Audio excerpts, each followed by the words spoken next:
Hello, everybody. Happy Friday. Welcome to the show. Hey, Dave. See, you're at Kings Island there. Yeah, a little rainy, huh? Hi, Ashley. How are you? Yeah, I tried to get on your live show the other day, Ashley. I don't know. It wouldn't let me for some reason. Hope everybody's doing well. And for those of you who happen to miss the live show tonight, I will be replaying this all tomorrow. So if you miss anything from the live chat, don't worry. We're going to have the whole live chat replay and everything we talk about tonight in the show. It just takes YouTube a little bit to process the live shows, but it should be pretty awesome. So yeah, it's been an eventful week. Went to the Cincinnati Museum Center, saw a lot of dinosaurs. That was fun. Ashley says, I'm joining while I'm waiting on Jeff. Jeff. Oh, Vacation Station? Yes. Good guys. Love those guys. I love their video. They did the river rafting. That was fun. We were supposed to go kayaking tomorrow, and the weather here has been crazy. The temperature's dropping like crazy. We have a high of 55 here tomorrow, so we're just going to go camping, I think, which is fine with me. Sounds like a good time, but really wanted to get out on the river, but I don't know. Well, maybe next time. Hello, Holly. Glad to have you with us. How's everybody doing tonight?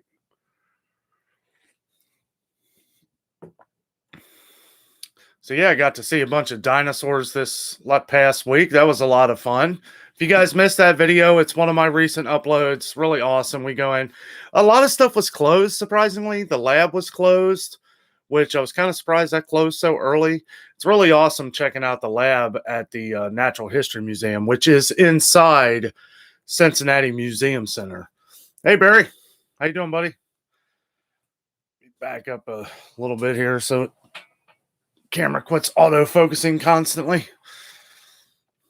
That's the thing about my webcam here. It's a nice webcam, but I can't control the autofocus. So if I move real quick, it'll just zoom in and out, drive me nuts. But I think I fixed the microphone. Barry says, hi, Jess. Jess is in there watching Handmaid's Tale. It's a show she's been watching for a while. She's trying to catch up on it. We did just get done watching Cruella, which I thought Cruella was really awesome. I thought it was a great movie. Didn't even really feel like a Disney movie. It's dark, and I don't know. It was really good though. I was glad that it has, of course, some relation to the Dalmatians, but it's not 101 Dalmatians. I was glad to see Disney do a movie that is based on a character, but not the same story. They're not redoing a story. This is kind of how Cruella becomes Cruella, and they did a really good job. And yeah, it was a lot of fun. I really enjoyed it. One thing you guys know with me is the music. The music in these movies, first of all, Disney does a really great job with music, but I thought it was really cool how they added a lot of different cultures, different time periods of music of how she grows up. And I was talking to Jess about this before, and she pointed out all the different groups that were coming out. They played Black Sabbath, Beatles, just to name a couple, Aerosmith. It was really good. I like how they added it in there. Barry finished Army of the Dead on Netflix. Man, I'm going to have to check that out, buddy. I know I've been wanting to watch that. I don't think Jess will like that one. So I know it's pretty gory. But I loved Zack Snyder's. Didn't he do Dawn of the Dead too? The remake of Dawn of the Dead? I thought that was great. So, and I know it's also got the guy from Guardians of the Galaxy in it, right? Batista. Holly says hello to Jess. Jess says hello, Holly. I guess I don't really need to read those. That's one way I could probably move a little faster when we get busy in here. Did you ever redo your live show there, Ashley? Yeah, I don't know what was going on. I don't know. I know that YouTube had an update that night, so I don't know if it was YouTube's issue. But every time I tried to jump in your live chat, it would just kick me right out. I don't know what the deal was, or it would just keep loading. I'd try to refresh, and it would just keep going.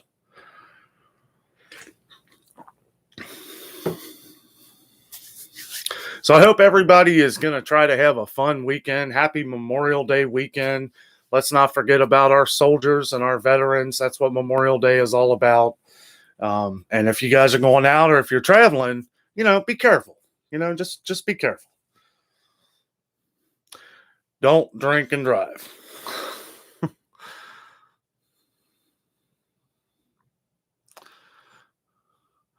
Oh, no, she won't, and it's crazy, man. Yeah, I've heard that. A couple of my buddies have seen it, and they said it's nuts. And I love nuts. I love crazy movies like that. Zack Snyder is a visionary director. For those of you who don't know that, he did the Justice League movies. It's the one that did the new, basically the complete I don't know if I should call it a remake, but it was definitely his vision of what Justice League should be. 4 hours long was a little tough, but I've seen it like 3 times. But I love Superman. You guys know that. Barry says, didn't Emma Stone actually sing in Cruella? You'll have to ask Jess that. But I don't know. She is a great actress.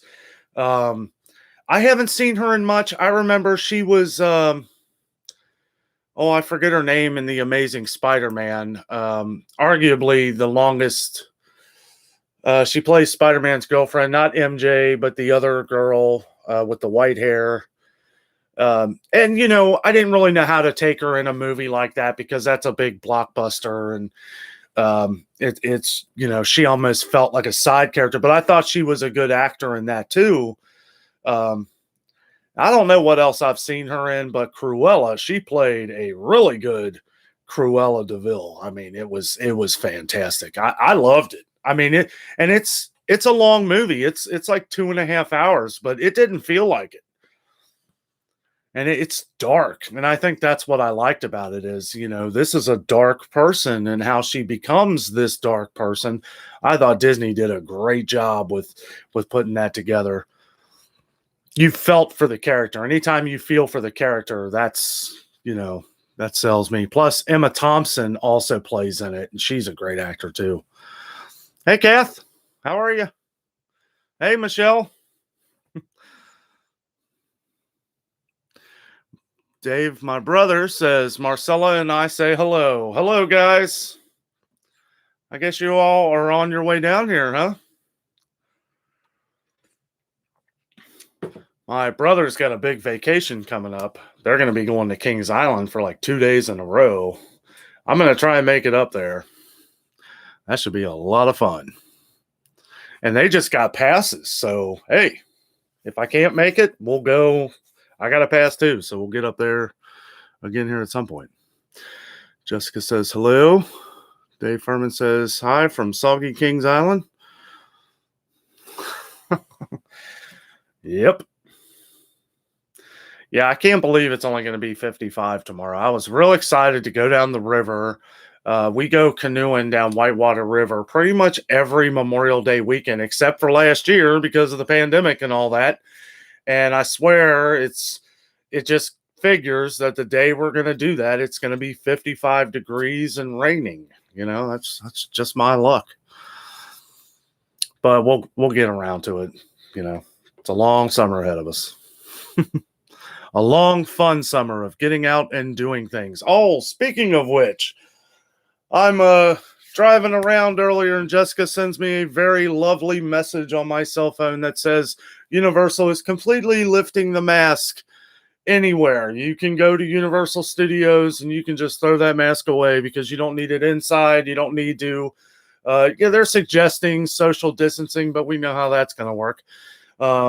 So anytime Universal Studios in Florida does something that is miraculous as like this is, Disney's going to follow. So we're hoping that by the time we get down there in a couple months, that they'll have their whole mask thing lifted and all that. They've taken away the mask pretty much everywhere up here in Ohio. So sure everywhere's going to follow suit. So definitely glad for that, because when we go down to Florida, you better believe there's going to be a few days when it's 100 degrees and you can just peel the sweat off your skin. And I'll tell you what, not having that mask, I am super excited. Plus, we're going to be down there for a long time. I don't know if you guys caught my video from yesterday. I talked a little bit about how we are planning this next Disney trip and seeing the mask thing and stuff, because we're going to Universal too, because we have annual passes there, so we can go there as much as we want. And that's going to be great, not having to wear the mask. It's hard to film stuff too when you're outside in the heat and you've got that mask on. It's really hard to talk, and it's hard to hear myself through the microphone and all that stuff. So I'm real excited. Kathy says that Stitch is so cute. Looks like he is watching us. He is. This is the new, they're having a Stitch Crashes Disney event. Just another way for them to make money each month off of you. No, they're cool though. I've showed you guys all the here. This is the newest one. This is the Little Mermaid inspired. Got the little flower up here. I don't know how well you're going to be able to see this, but they have like Ariel and Flounder and Sebastian kind of all scattered throughout the design here. But he's a happy little guy. Thank you. We just watched Lilo and Stitch again the other day. I'll tell you, it's hilarious. I've seen the first movie probably 100 times, and I haven't seen the second or third one ever. I don't know why we even have the DVDs. Just never watched it for some reason. Put it on the list, Jess.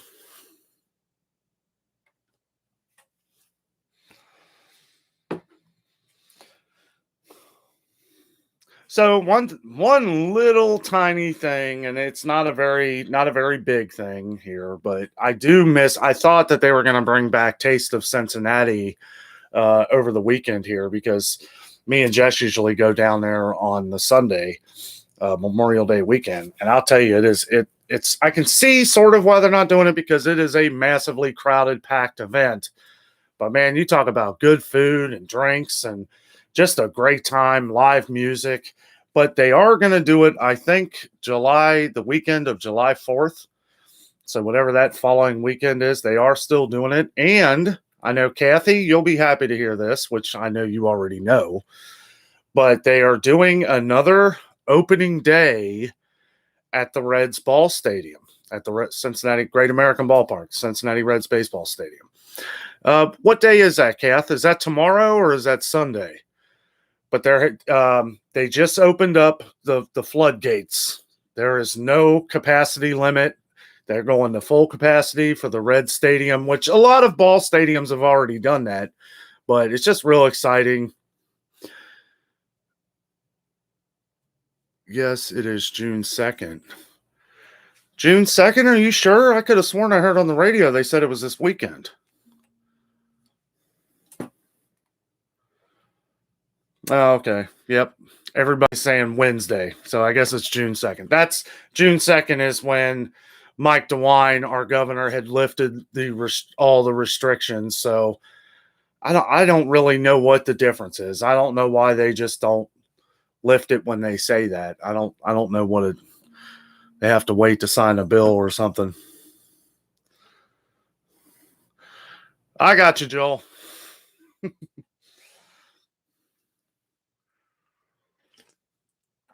I don't know why I would even doubt you, Kath.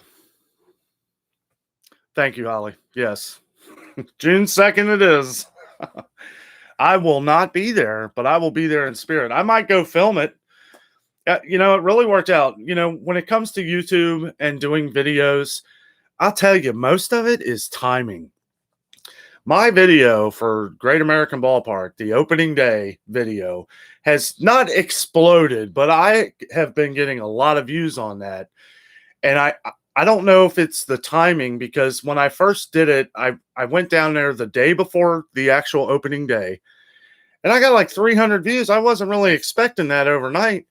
Well, now, ever since this opening day thing that they're talking about coming out Wednesday here, like, I've been getting a lot more views, and I was trying to figure out what's going on here. The Reds really ain't doing that good, so I didn't really see why I was getting it. And then it dawned on me that, oh, there's another opening day thing going on. That's the title of the video. People are searching. My video's coming up.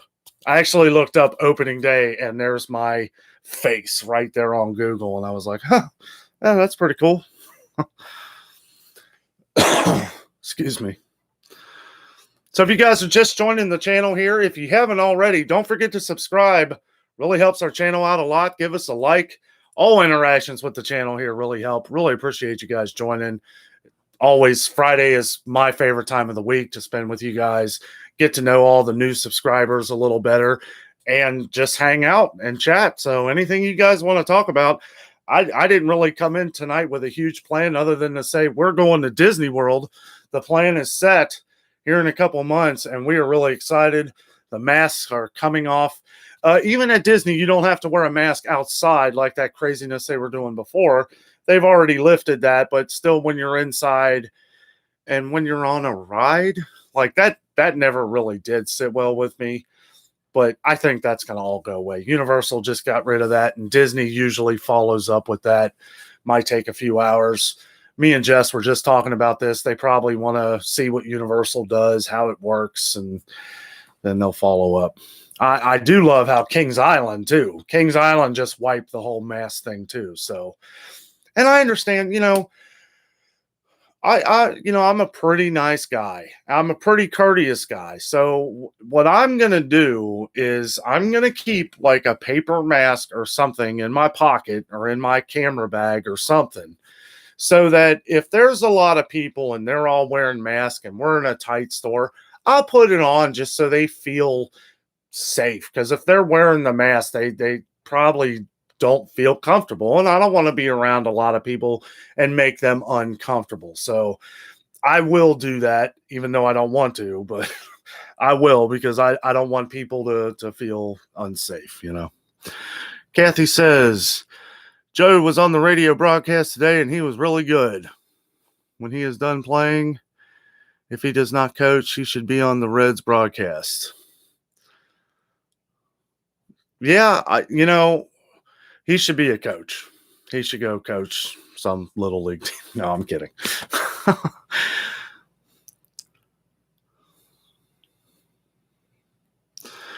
I wonder if he's going to actually retire here. I mean, why not? He's made $200 and something million. I won't go into it. I'll talk to you later about it. I feel a little, somebody that you pay $200 and something million and we haven't won a World Series with him. I don't know. Hey, Shar. Shar is saying hello, everybody. There's Rick. How you doing, man? Glad to have you on, buddy. Don't forget to give us a big thumbs up or give us a thumbs down, whichever you prefer. Whether you like or dislike me, I like you all. Just says, hi, Mom. Kathy says, I agree. I love Joey Votto. Don't get me wrong. I do. I love Joey Votto, but he's got to retire. We need to fill that first base. Too many things, you can't go a month without hitting the ball. I mean, you're a pro, right? I don't know, man. Kathy, he is not the whole team, and that is what it takes. That's true. That's absolutely true.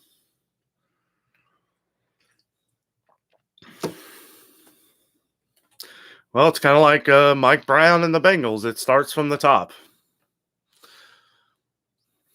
I don't know. I love the Reds. I do. But this is kind of the time of the year. And me and Dave Furman were talking about this right at the beginning of the season. Dave said, how many games is it going to take for us to say wins football season? Well, we're here in June, or here at the end of May, and I can't wait till football season. I love the Reds, and I know I know you're diehard, Kath, and I love them too. It's just I'm always rooting for the day because there are so many baseball games. Major League Baseball is 162 games, which is ridiculous in my opinion anyway. I root for each game. Like, I love going to the game. I love going down there, having fun, eating good food, which they do have a lot of good food. And I'll be going back to a game here soon.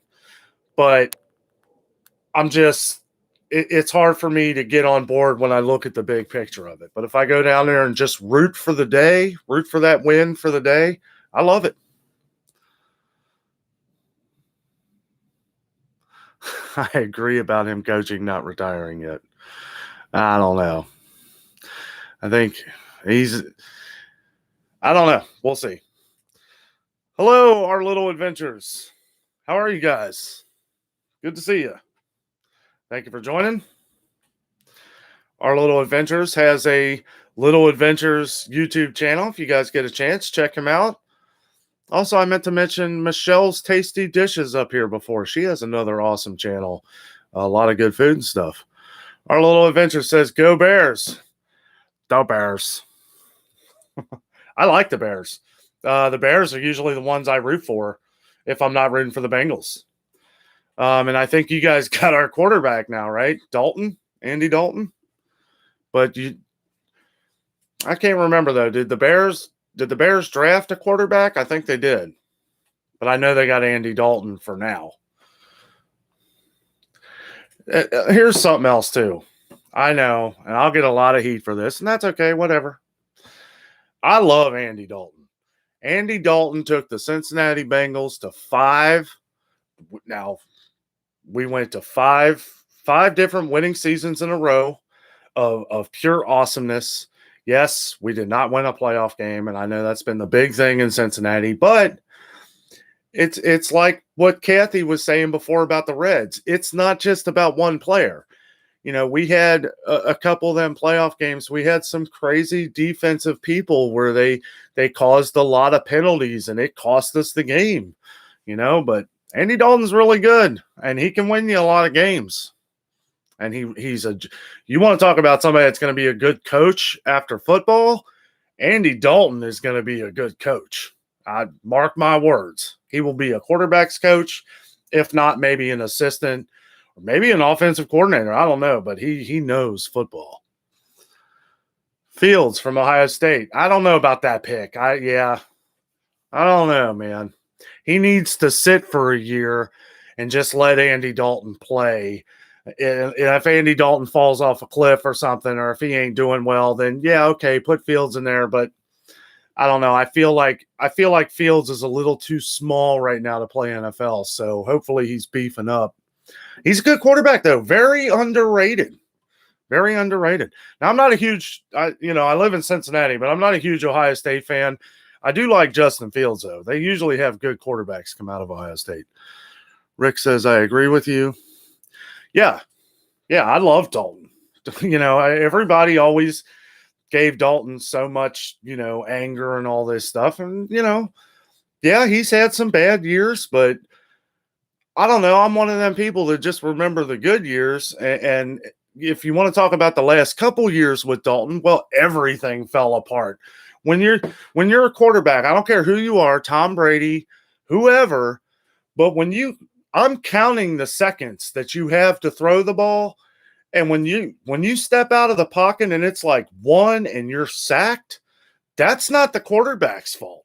That's coaching, offensive line. I mean, there's so many different factors in there, but everybody was blaming Andy Dalton. And it was like, he's running for his life.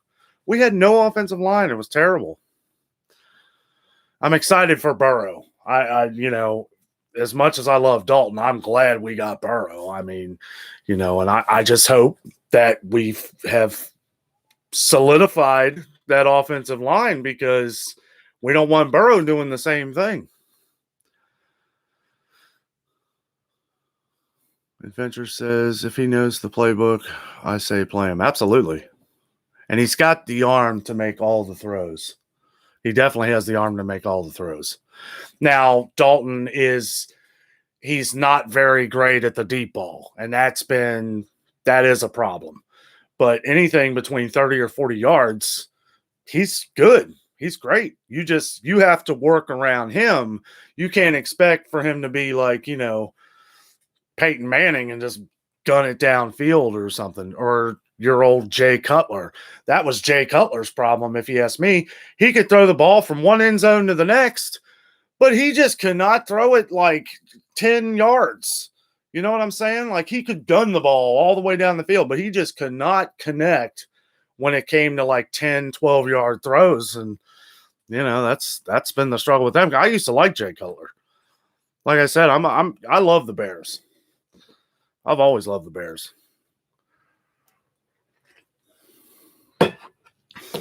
Who was the other guy right before Jay Cutler? Was it the guy with the big beard, mustache? He was really good too.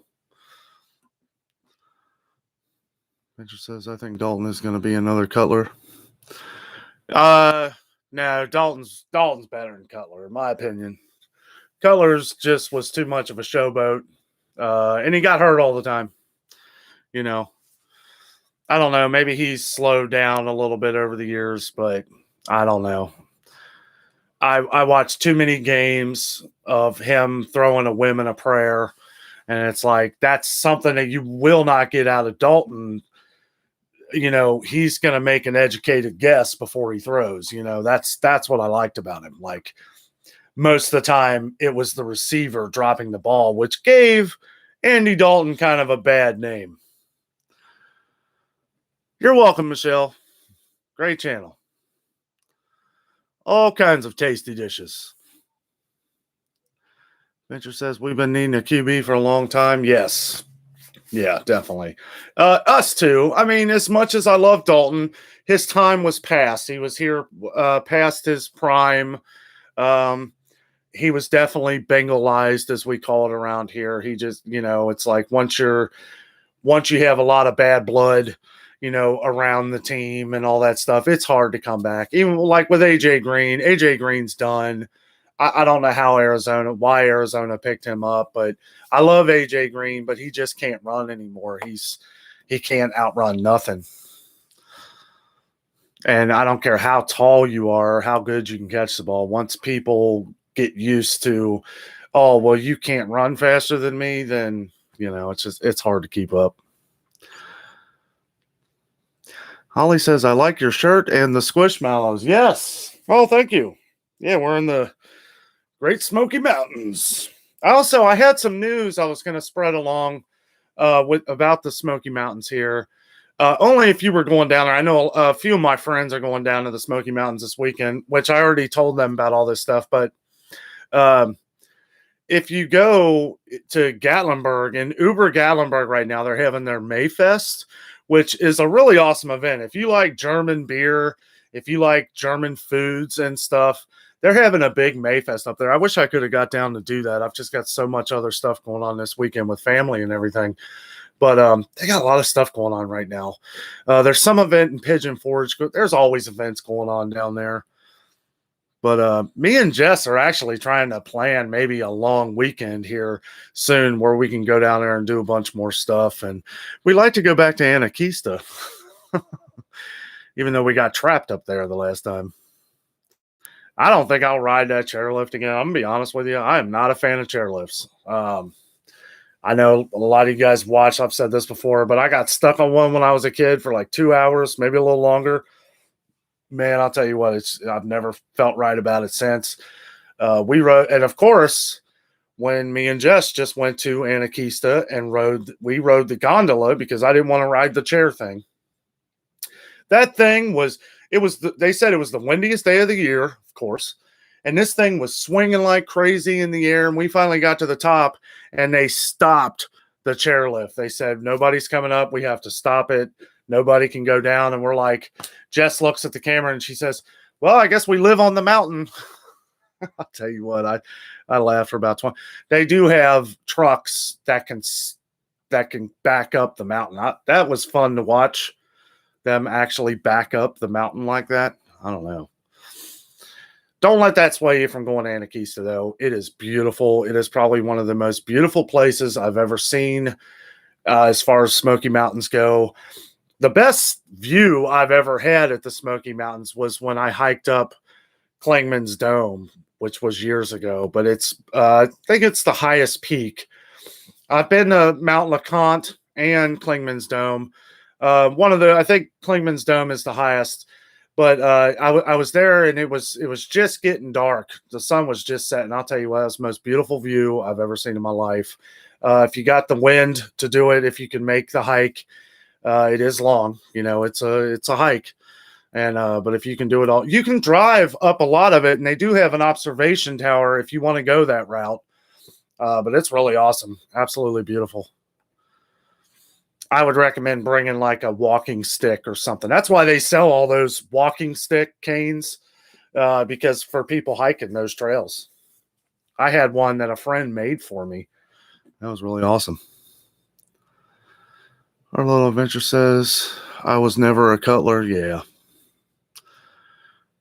We will be hitting the road in the morning for Spring Mill State Park. Awesome. Where's that at? Spring Mill State Park?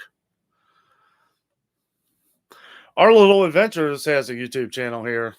Or I already mentioned you guys, didn't I?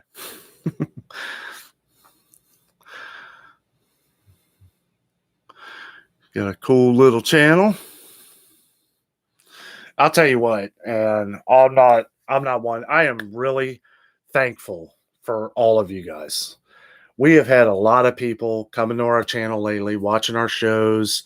We're not like a specific travel or, it's like we do a lot at Disney World. We do a lot at Gatlinburg, but our main base is here in Cincinnati. And a lot of stuff that I try to film for you guys are things that I know, or at least think that you're going to love. And it shows. Like my cicada videos have done really well. I didn't really think they would. I'm filming bugs, I'm filming these big bugs, and the sounds of them and stuff like that. People watch them. A lot of you guys have been watching them. Really appreciate it. We've been getting a lot of subscribers lately. It's really great having you guys on the channel and the live show.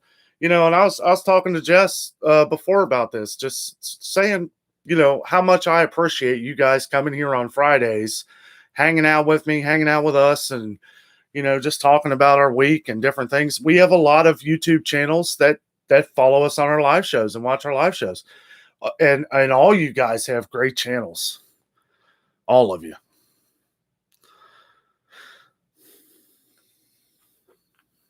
One thing, and it's funny, I love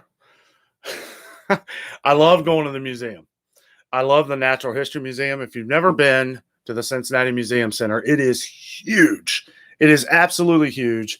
There's all kinds of events always going on down there. I don't know what it is, but for some reason I never get a lot of views on my museum videos, and that's okay because I enjoy filming them so much. I don't know what it is. I guess most people just don't like museums or something. The last one I did, I titled Dinosaurs, so I thought maybe that'll attract people to want to see it. I don't know. I guess museums just aren't a thing right now because of everything going on. I think all the outdoor stuff people are appreciating a lot more. Everybody wants to get outside. They don't want to be indoors. So I don't know. I may sway away from any more museum videos for right now. Maybe save those for late fall or in the winter or something, unless there's a big event, or if they invite me. If they invite me to do an event down at the museum, you better believe I'm going to go do it. Get me a free t-shirt or at least a bag of chips or something. Yeah. I could walk around the museum for hours. Sometimes I'll go down there and I won't even film. Because I just want to enjoy it, and sometimes when we go on our vacations or we travel or something, I try to set the camera aside sometimes so that I can just breathe it in, enjoy it. Especially if there's a fireworks show.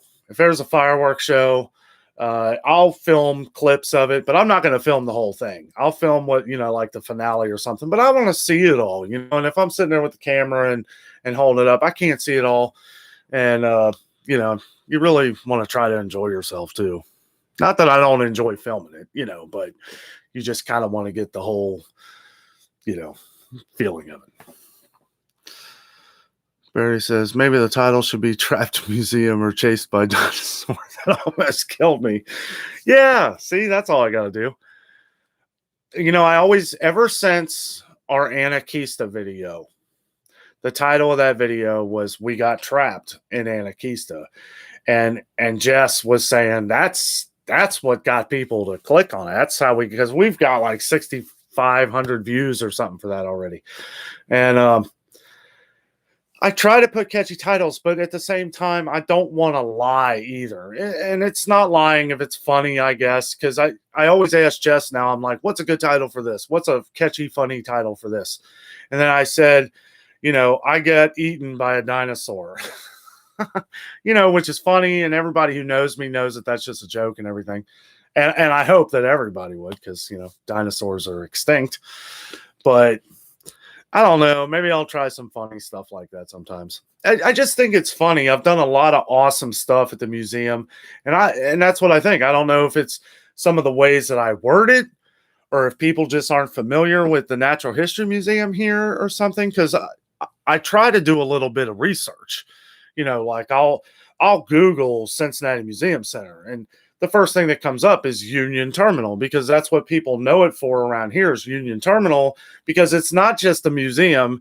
It is also the train station, the Amtrak train station, which I may do a film on that sometime, because who doesn't love trains? But I don't know. After the third or fourth video I did a video on the Maya exhibition, and I thought that was going to take off. I thought a lot of people would be interested in the Mayans, and I've got like 100 views on it. Mind you, that was like my 30th or 40th video. So when you're just starting out on YouTube, it's not going to be, explosive. YouTube's algorithm needs to make sure that you're serious before they start pushing out your stuff. But I've actually sent YouTube emails before saying, hey, I did a really good video here. Like, could you push this out a little bit so people can see it? Adventure says, you should check out Dinosaur World in Cave City, Kentucky. Awesome place. Man, that sounds familiar. Is that in Somerset? Is that down by the Sloan's Valley Caves? Or is it down by Mammoth Cave? I don't know. That sounds like fun. I love dinosaurs. I am a huge fan of dinosaurs. There was a Jurassic Park. There was a Jurassic Age exhibit that was at the museum center a few years ago. And man, I wish they would bring that back, because it was incredible. They had life-size dinosaurs making noises and moving around. But I didn't have a YouTube channel then, so I did get some photos. I don't know where they are. Kathy says, yes, do the trains. Yeah, it's fun to watch. I guess I never really thought of just filming the trains. How many people ride trains anymore? See, that's what I should do, is I should go down there, film the trains, and say, here's the real Hogwarts. Hogwarts Express. Maybe then people will check it out. See, that's another thing too, Kath, is okay, so I know a lot of you guys watch the channel a lot. I really appreciate it. And one of the things that I've noticed that a lot of YouTubers have been doing is saying that you have to click the notification bell. Okay, I never realized how important this is, I guess. But for some reason, some of my videos that aren't being pushed out as much on YouTube, because either they're not as popular or it's bad timing, there's a little notification bell that sits right next to the subscribe button. And you hit the notification bell, and then you click all for all notifications. And then if you're using your phone or something like that, it'll click on every time I have a video. Every time a video pops up, you'll be notified that a video has popped up if you hit the little notification bell. Now, you shouldn't have to do that. Okay, you should just have to be a subscriber, and it should just come up, right? I mean, YouTube really wants you to do as many kind of pushing and notification to really get people involved. And it's a social media platform, so I understand in a way it's a lot like Facebook, but different in ways. But their whole crave is social interaction, which is in part why I'm doing the live shows, because YouTube loves channels that are being socially active, and I've I've tried just about everything. I try putting a video out every day, and then I'm like, well, people might be getting burned out, so I'll put one out every other day. I don't know. I'm trying a lot of things, but I will say that once I hit that 1,000 subscriber mark, because I'm almost to the 4,000 hours of watch time, which I never thought I would. I thought I would have 1,000 subscribers way before I had that. And that tells me that you guys are awesome. You're awesome anyway, but I mean, that tells me that you guys are all watching the shows because you love it, because you appreciate it, because you like the stuff that we're filming. That's really awesome. A lot of YouTubers can't say that. They put stuff out there. They put a cool looking picture on there, and you click on it and you're like, oh, I didn't want to watch this. And you just swipe off. Well, that is terrible for people doing videos on YouTube. Like, if you do that, if you just swipe off, well, it's because either they lied in their thumbnail or something like that. You're getting 100% Dan and Jess on our videos. So it's like there is no hiding. It is what it is. You guys love it. You guys have been watching a lot of it, and I really feel like I'm jabbering here. I'm sorry. Get back to the Cass says, oh, Mammoth Cave. I love Mammoth Cave. Even though it's gotten really commercialized, I still do love Mammoth Cave. We were just down there and did a video. Oh, cool. Is it uploaded? I'll check it out, buddy. Kathy says, yes. For the notification thing. Yeah, it's, it's just, you shouldn't have to do so much. It's like, if I subscribe to a channel, then when they have a new video pop up, well, then it should be on there. I shouldn't have to just go search for it.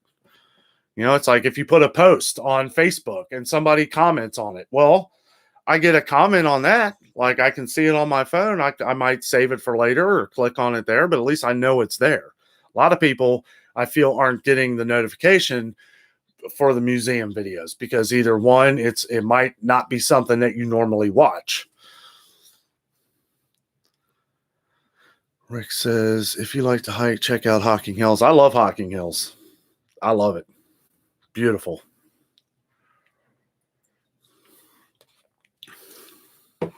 My brother is he's the hiker of the family, and they go to Hocking Hills all the time, Rick. Red River Gorge too. If you love hiking, you gotta be careful at the gorge, though. Man, one wrong move and you could fall 300 feet. You got to be careful. I know whenever we go to Red River Gorge, we make sure that as soon as the sun looks like it, at like 4 o'clock, we're already starting a fire, sitting where we are, because you don't want to be walking around at night at the gorge. Kathy, Hocking Hills too, really, because there's some pretty big drops there too.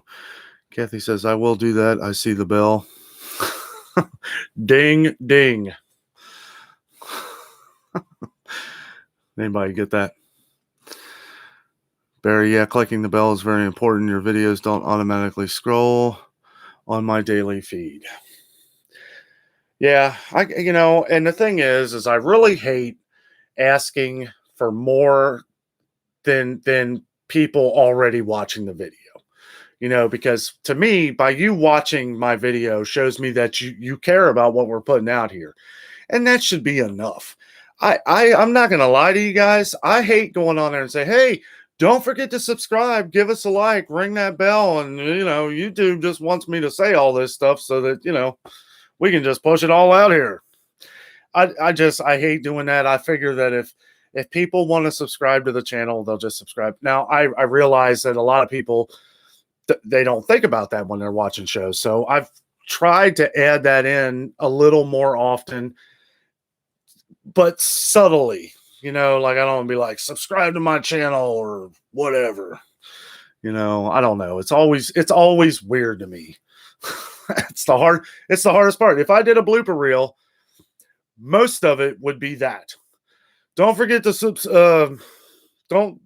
thumbs, like. Give me a like, but this is a thumb. Don't forget to subscribe. Yes, that would be my blooper video. It is so hard for you guys would not believe how hard that is to do. The opening to a video, that part, the hey, subscribe, and the ending. The ending is ridiculous. The adventure is out there. Like, you would not believe how many times I have to do that every time at the end of every video. Like, I end up crashing about 20 minutes of saying that same line because you're not thinking about it. You're in the moment, you know.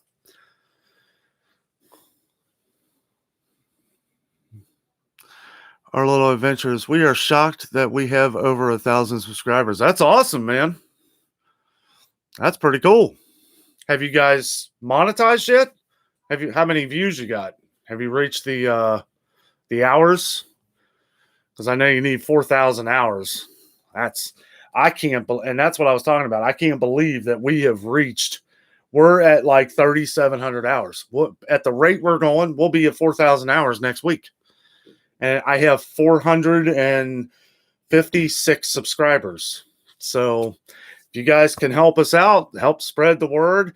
I got some business cards made. I've been handing them out to everybody. We have gotten subscribers through that. Anytime I see somebody with a Disney purse, a Gatlinburg t-shirt, or anything that opens up a conversation about the channel, I'm handing them a card and saying, check out the channel. And most of those people do. So that's really awesome. And again, if you guys are, for those of you who are not on the live show right now, I do appreciate you coming back and watching. And it shows. I see some of our live shows have over 200 and something views after a few days. So a lot of you are coming back in and actually watching through the live shows. And I really appreciate that. That is really awesome. And I love you guys engaging in the conversation. I get comments and stuff of some of the conversations that we've had on here. And, eventually I may try and work on a different time because I know a lot of people usually don't get into the live show until about 7:30, 7:45. It's really the time that I've got to be able to work with it right now. But maybe here in the future, we might do a different time, just so more and more of you can get in here on the live conversation. Because I understand people got lives, they got to work, and other things. And 7 o'clock on a Friday night could be a little early for some people. You might just be eating dinner. I don't want to interrupt that. Of course, you can put us on the big screen. My cousin sent me and my wife a picture of their baby and the little bouncy thing, and they put us on his big 55-inch TV, and he sends us a little video of him bouncing in this thing, watching our video. And I'll tell you what, that just melts your heart. He's just having a good old time. Love that little guy. Barry says, I wouldn't let that bother you. Keep on saying and asking until you don't have to ask for subscriptions. Yeah, man. Yeah. Yeah, and I'm not as direct about it as I used to be. When you're watching all these YouTube growth channels, and I watched a lot of them. Some of them I still watch just because I love to watch them. I really like Annie Dubé. She's helped me out a lot with my search engine optimization and stuff like that. I've learned so much since I started this channel just with all this. And Nick Nimmin, he's a genius when it comes to creating a YouTube channel. Now, what they talk about doing really isn't what I'm doing. I'm doing like a vlog / travel, like, hey, come with me on this adventure. Let's go ride some roller coasters. They're basically like, if you want to grow really fast on YouTube, if you want to like start a channel and it just take off in a few months, you need to have kind of one specific thing. Like I build tables, right? Like I build tables. Like I have and he may come in here later, so I'll mention him here. Josh, I call him the attic master. He is he insulates attics, right? And he started his YouTube channel, and it's really cool to watch him grow because he just does tutorials like of his job, right? Like he insulates attics and he's getting all kinds of views and subscribers just from that, building up really quickly. But that's kind of the thing. Like if you want to, if something you're good at, right? Like if you build something, that's just my first idea. Like if you build stitch dolls, like I build stitch dolls, and you have a bunch of videos of you building stitch dolls, those are going to take off a lot faster because it's a specific audience. Mine kind of targets, I kind of target everybody, and that can, it's where that's awesome because that's what I love to do. That's what this channel is. But it can be harder to draw your crowd in. And we're finally starting to draw a crowd. That, you know, it's really awesome, you know, once that starts happening. Adventure says we haven't reached that. Yeah, 4,000 hours, man. I'll tell you what, that's a lot. And do you know how many hours you're at? And one thing you can do, Adventures, you know, if you got 1,000 subscribers and you haven't reached the watch time yet, one thing I recommend is putting a video out there for the subscribers that you have. I think that's what helps me with a lot of my subscribers on here is I know what everybody likes. I know what Barry likes. I know what you guys like. You know, I know what Kathy likes. I know what Rick likes. Like I keep that in mind when I'm out filming. You know, I don't try to like mention names like when I'm filming or something. I will on the live show or something, but do a video to where you're drawing in your subscribers. Like what got you that 1,000 subscribers? Because that's what I've been doing lately. I'm focusing more on the people who are watching my channel than trying to spread out further because I figure, well, eventually, you know, it'll trickle out there and it'll get bigger and bigger. But my main focus is entertaining you guys, the ones who are on my channel now, because I want you guys to keep watching. I want you guys to like what we're doing. We love what we're doing. We enjoy doing it for you, you know, and that's the fun in it for me. Barry says, sounds like you have a lot of loyal subscribers. I've noticed most 100,000 only get like 7,000 or 8,000 views per video. I know. I notice that all the time. Our little adventures, we have no clue. Well,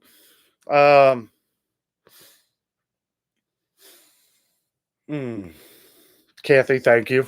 We love it. I'm just trying to think like off the top of my head. Okay, so you know, I've tried appreciation videos before, adventures, and they're good. They're good, but if you got like I've gone through a lot of subscribers. There was a time way back when I got like 40 subscribers in like a week. And I swear before that week was over, all those 40 people left. And what it was it was people that were clicking on a video that either it was computer, it was spam, and YouTube actually got rid of them. Like they wiped them off. So I guess it was spam or something. I did a whole video on this that I basically got robbed when I didn't. YouTube was doing me a favor. I got a bunch of subscribers, but they were fake. They were fake. It was spam. It was a scam, right? So they took them off there. They knew because they didn't want whatever happened or whatever, there was no watch time. So it's like if you subscribe to my channel and there's no watch time for it, well, you know, then I don't know why this person just subscribed. Like if you're not going to watch anything, like you're just subscribing to subscribe. If that happens, chances are it's probably spam or some kind of scam or something like that. Unfortunately, I did do a video about that. I was pretty upset. It takes a lot to get me really upset, but I sent YouTube an email and they did get back to me. It was like 2.5 weeks, but they did get back to me. Venture says, we've been doing this for a year. Yeah. Next, I think it's June 20th. June 20th. I've been at this for a year. Also, I don't know yet, but I would like to do Newport on the Levee, which is a really awesome venue in Northern Kentucky. They just opened up, they're opening up 25 new stores and restaurants this weekend. So I plan on doing a video on that. The problem with it is that I really wanted to do that as my 1 year video because that is where it all started for me. My first video was at Newport on the Levee, and I wanted to make another video there a year later, which I could do 2 videos, I guess. But now that, like I was saying before earlier in the live stream here, timing is everything. And if all this is going to be going on this weekend, I feel like maybe Sunday I should probably get down there and film the stores. I've been getting pretty gutsy too. Like I'll go in and I'll go right to the head guy. I'll be like, "Hey, do you own the store?" I'll say, "Yeah." "You want to do an interview? We're going to show off a lot of the stuff." And 9 times out of 10, they always agree to it. That really helps with the videos. People like interviews. People like to see the people. I'd like to talk again with the guy I met down at the art museum down there. They have a little, it's like a art gallery where a lot of locals sell their art out of this gallery and stuff. I'd like to go down and talk to him because he was my first little interview a year ago.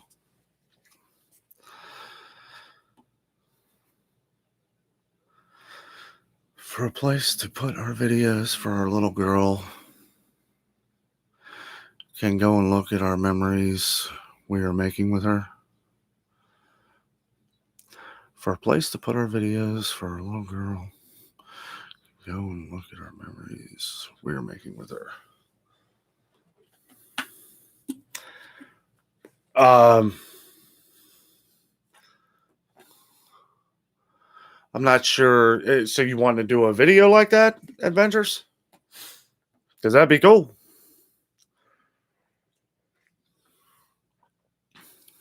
Oh, that's why you started YouTube. Okay. Yeah, that's awesome. Absolutely. Yeah, that's why they're making me. Yeah, sorry. I got to turn this light down a little bit too. It is. I know it's going to be a little darker in here. Man, it's blinding me. It's different now because it stays light till, 8:30, 9 o'clock here. And I've had this LED light blasting with the sunlight in my eyes too. Yeah, I've kind of been thinking in the back of my head because I want everybody to succeed. Anybody that starts a YouTube channel, I want you to succeed. I have friends, that I have a couple people out there that haven't started their YouTube channel. They've been talking about it.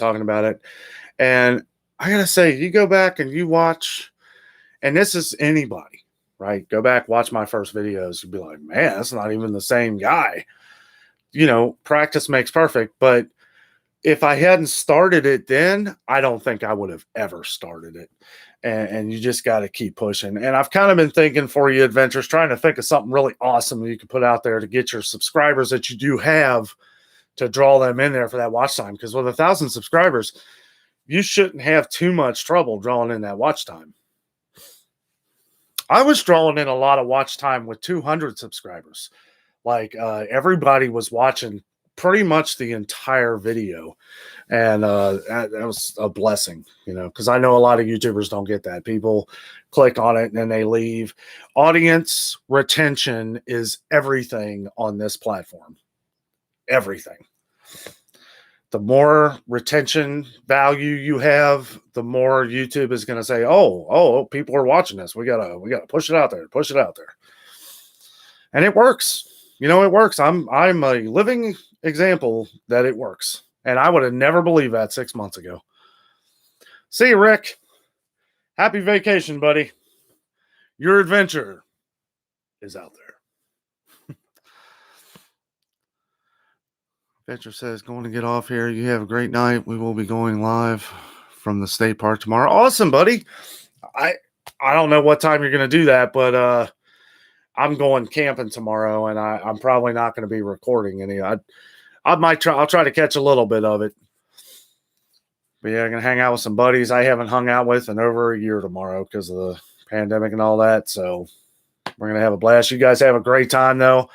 I'll try and catch it. If I miss the live show, I'll catch some of it afterwards. But you guys have a great weekend. Be safe. Going to be a lot going on this weekend. A lot of people are going to be trying to get out, I was on the road today, people driving like maniacs. It's like, just take your time. You'll get to where you're going. Be careful. Watch out for the person next to you, because chances are they're not watching out for you. And just be careful. Be safe. I know I sound like a broken record when I tell every one of my friends, you drink a beer, don't drive, because you know what? The cops are going to be out. They're going to be out. They're going to be looking. They're going to be giving tickets. That's the last thing you want. No drinky and drivey. Well, I've pretty much gabbed about everything I wanted to say about the videos and stuff that we're doing. So anything you guys want to talk about, I'm all for it. Anything. We were going to go up to Kings Island this weekend, but I don't know. Like, after the last couple weeks, I don't know if anybody heard. Kings Island had a massive fight breakout last weekend. They had to shut the park down an hour early. A lot of kids, and it's like, kids will be kids, but it's a little different than that. Now they're talking about closing the park early now, and that kind of stinks, because I like staying there till 10 o'clock. Now they're saying it's going to close at 8 o'clock every night until further notice, and it's not cheap to get into Kings Island. It's $60-$70, something like that. If you do go to Kings Island, I recommend going early anyway, because the earlier you go, the more chances you're going to have of riding all the big roller coasters and all that stuff. They've been ridiculously crowded lately. We went to the main opening. We went to the pass holder preview, and that was ridiculous. I actually think that was busier than the open to the public day. Like, they were both busy, both ridiculous, but I felt like the pass holder day was a lot different, a lot busier. Hey, Childress Adventures. They got an awesome channel here. They live down in the Gatlinburg area. You guys should definitely check them out, especially if you're heading down that way. I watched your guys, some of your live stream. I missed it last night. I was passed out. I was tired. I worked all day. I checked out some of it. Yeah, it stinks you guys missed Jeff and Marie. Did you guys end up going on the river, though, or were you just lagging behind or something? I watched their video on the river rat tubing thing. I thought that was awesome. I wish I could have been there. We were going to do that tomorrow at Whitewater River in Indiana, but it's only going to be 55 degrees, and I'm not going to ride in a tube and freeze my butt off. So, yeah, if you haven't seen Childress Adventures, though, Chelsea and Rob, they're awesome people. Check out their channel. They do a lot of cool adventures. Kathy says, I saw in the news they arrested an adult and 5 juveniles for that debacle. Yeah, an adult and 5 kids. Come on, guys. Fighting in an amusement park, is it really worth it? I hope you all go to jail. I'm sorry, but people pay a lot of money to go to these places. Hopefully they just get their pictures and hang them up in the Kings Island wall of shame and never let them in the park again. We were an hour behind them on the river. We just uploaded our video of our tubing event. Oh, cool. Well, I'll check it out here later tonight. That's awesome. I love those kind of videos. Do you guys have yeah, you got a GoPro, don't you?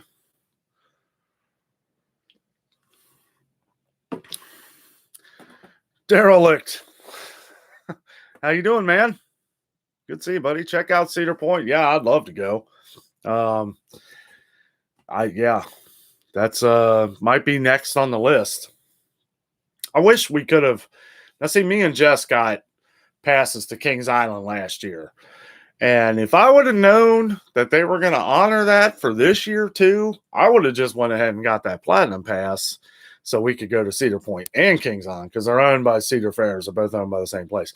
Now, I'm trying to get on the list for the Cedar, whatever it's called here, the new campground. Cedar Campground, Cedar Camp, something like that.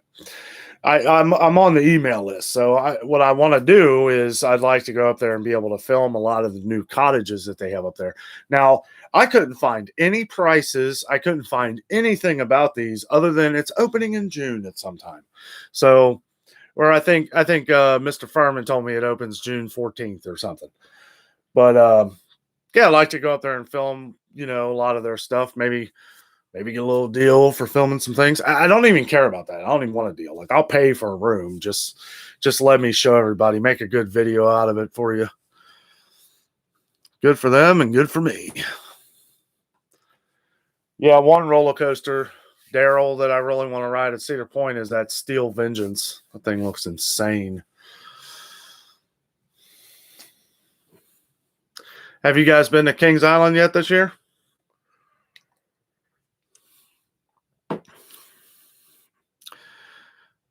Children's Adventures. Yes, we have a GoPro. We were supposed to tube with Jeff and Marie, but got stuck in traffic.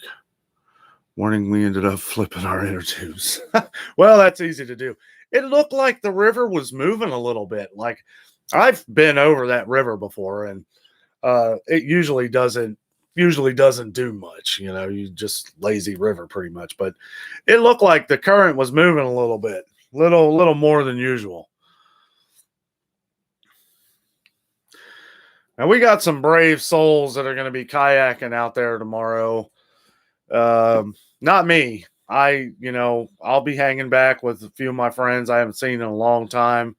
And actually, that's kind of what I'd rather do anyway, especially since it's going to be so cold. I'm not going to get in a tube in 55-degree weather. That's just crazy. But I do have a few friends that are going to brave it out and do their kayaks. Not me. I'll be hanging out, playing my acoustic guitar next to a campfire, eating some s'mores. Sounds like a plan, don't it? Maybe, I don't know. I'm debating whether I want to bring steaks or Italian sausages. Let's have a vote. Italian sausage or steak?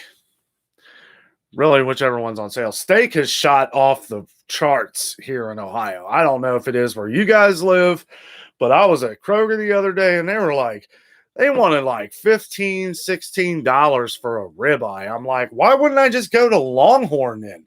I could get a whole meal for $20. Both. I might, man. I might. Steaks hands down. Yeah, I don't know. I like the both answer. Because Italian sausages, they're like $4 for like 6 of them. Then I could get a steak. But yeah, I'm not paying $15, $16 for a daggone ribeye. I'm sorry. That's crazy. That's at Kroger. Kroger. Right? That's nuts. I mean, I could go to the meat market, get one way better than that for maybe $1 more or $1 less. Who knows? I don't blame you. 55 degrees is freezing. S'mores are delicious. Yes. And I have a friend that gave me these new marshmallows. Tell me if you've heard this before. So they're marshmallows and they have little chocolate balls in them, right? So you take your stick and it's got the marshmallow, it's got the chocolate on the inside. Now, I don't know how that's going to work. My guess is pretty awesome. I don't know. I might take some photos. I don't know. I might try and do a little video. We'll see what happens. I kind of just want to hang tomorrow and not really think too much. Kind of enjoy the time hanging out with my friends that I haven't seen in years. I know none of them will probably want to get on camera anyway, so that's okay. I really, some people don't care. Some people do.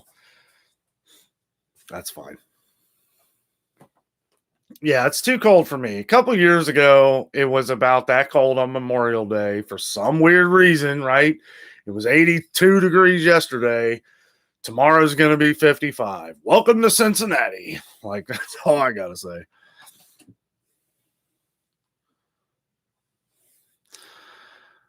I'm actually eating those marshmallows right now. All right. They pretty good?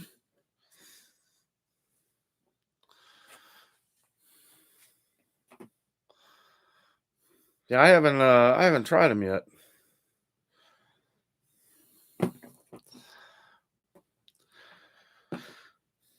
I wasn't sure how they would taste. I was sitting there, I was looking at the bag, and I was like, I wonder if I could just eat one of these, without roasting it. I'm sure it's fine. I know it sounds pretty delicious. If I had, honestly, if I had a kayak or a canoe, I would probably go tomorrow. I have canoed and kayaked down this river at, over 100 times over the years. I would have to say 100 times, maybe a little less, but there were years where we would go every weekend, sometimes twice on a weekend.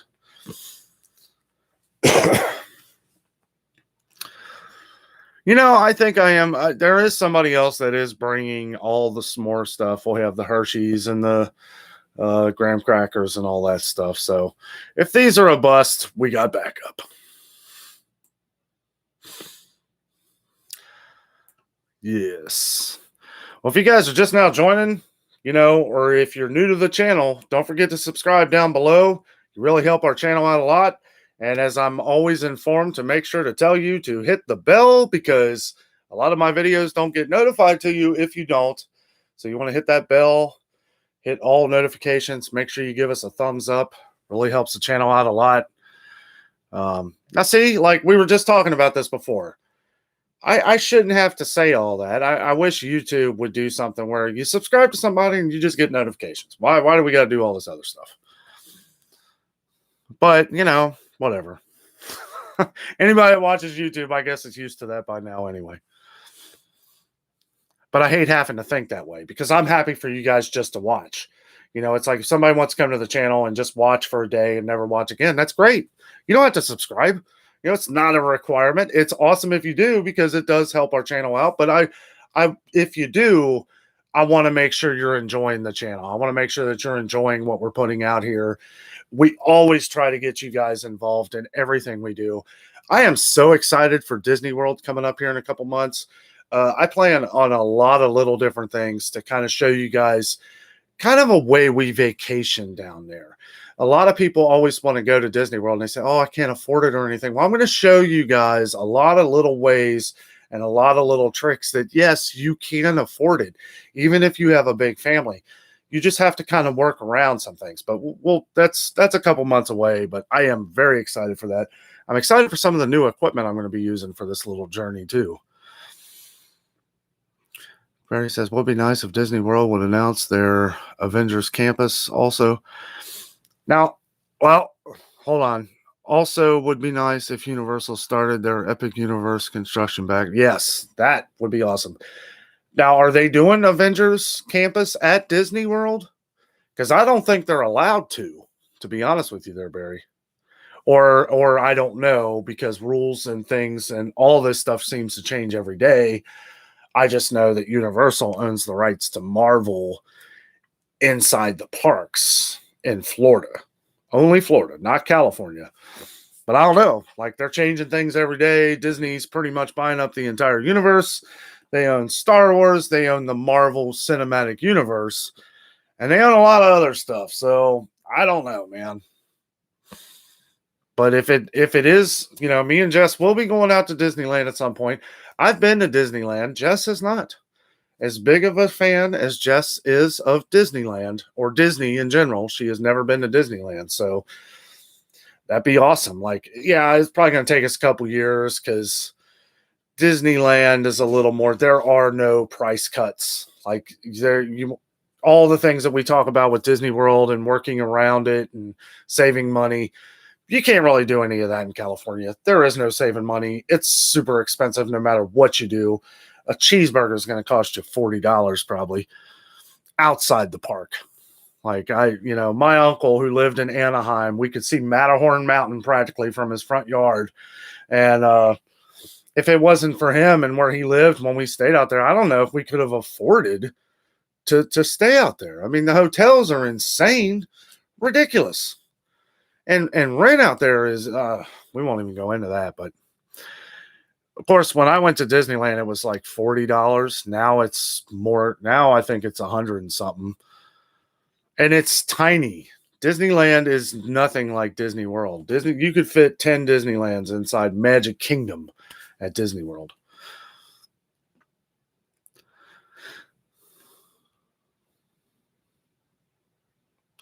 Children's Adventure says the chocolate inside tastes like the no-name Easter chocolate.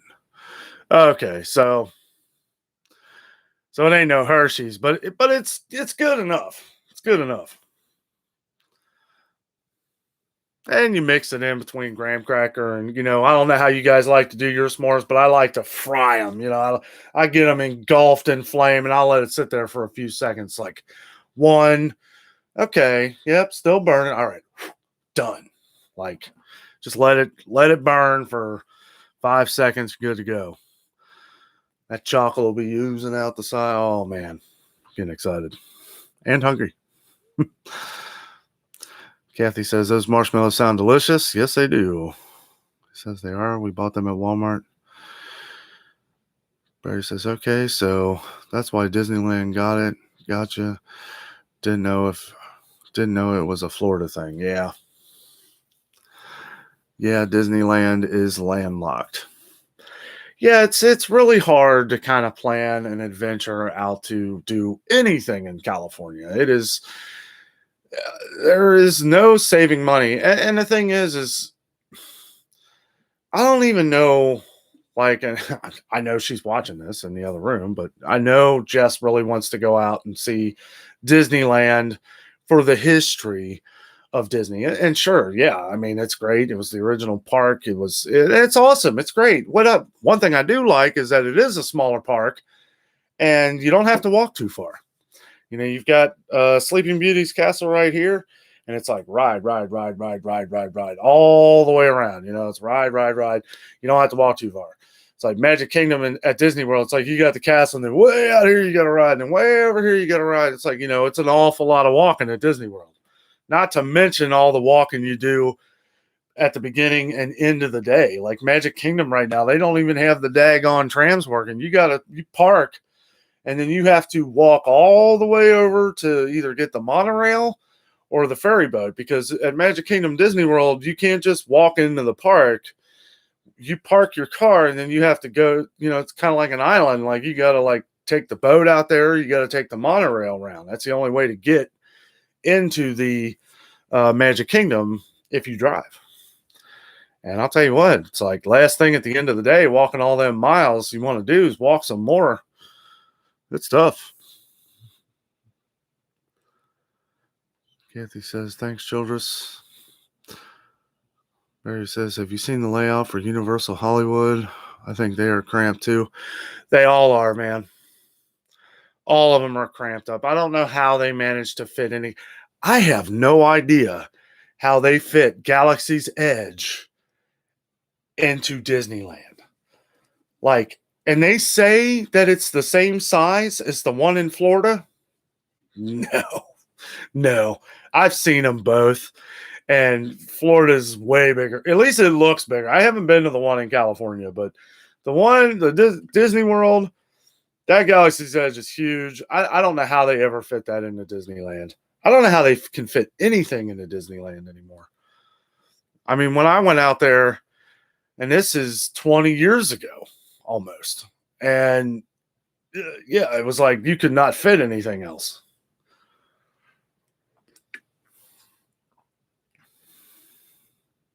I haven't seen the layout recently for Universal Hollywood, Barry, but I have been to Universal Hollywood, and it's more studios. At least when I went out there, it's not like Florida.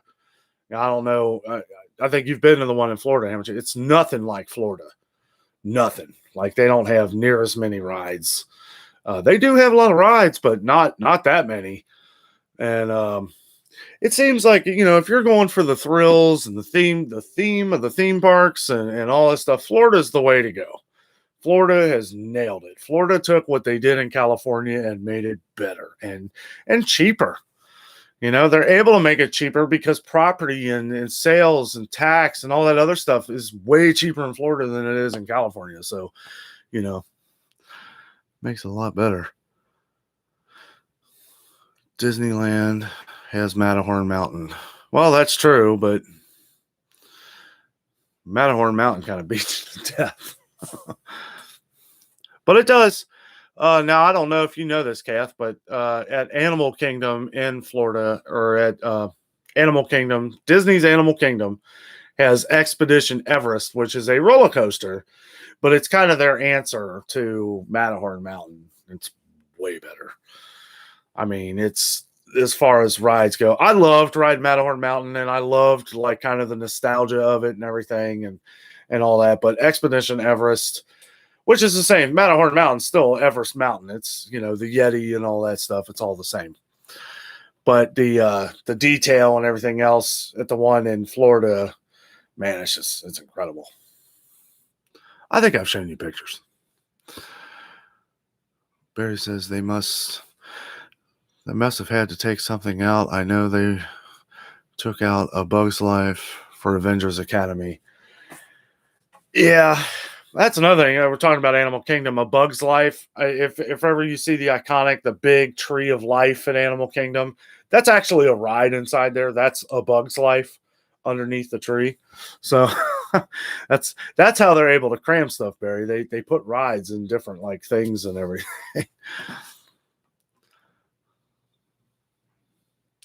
They took out Toontown, which, well, they might have done that a while ago, but yeah, it's the northern part of Disneyland, which I believe was Toontown, and that's where Galaxy's Edge is.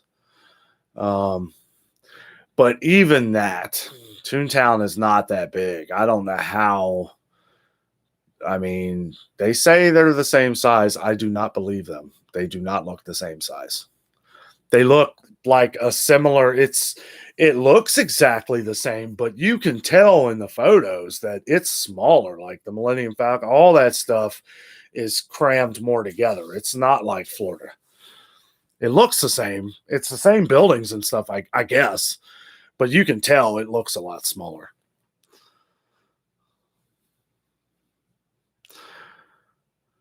Furman says, you need to reference that Union Terminal was used as the idea for Hall of Justice. Yeah, you told me that before. You know, my dad had said that to me years ago. I used to have a Hall of Justice playset when I was a kid. And he says, yeah, that was just like the Union Terminal. That's really cool, though, Dave. It is pretty awesome. And yes, when you look at the front of Cincinnati Museum Center, Union Terminal, it looks, that's what the Hall of Justice, the Justice League looks like.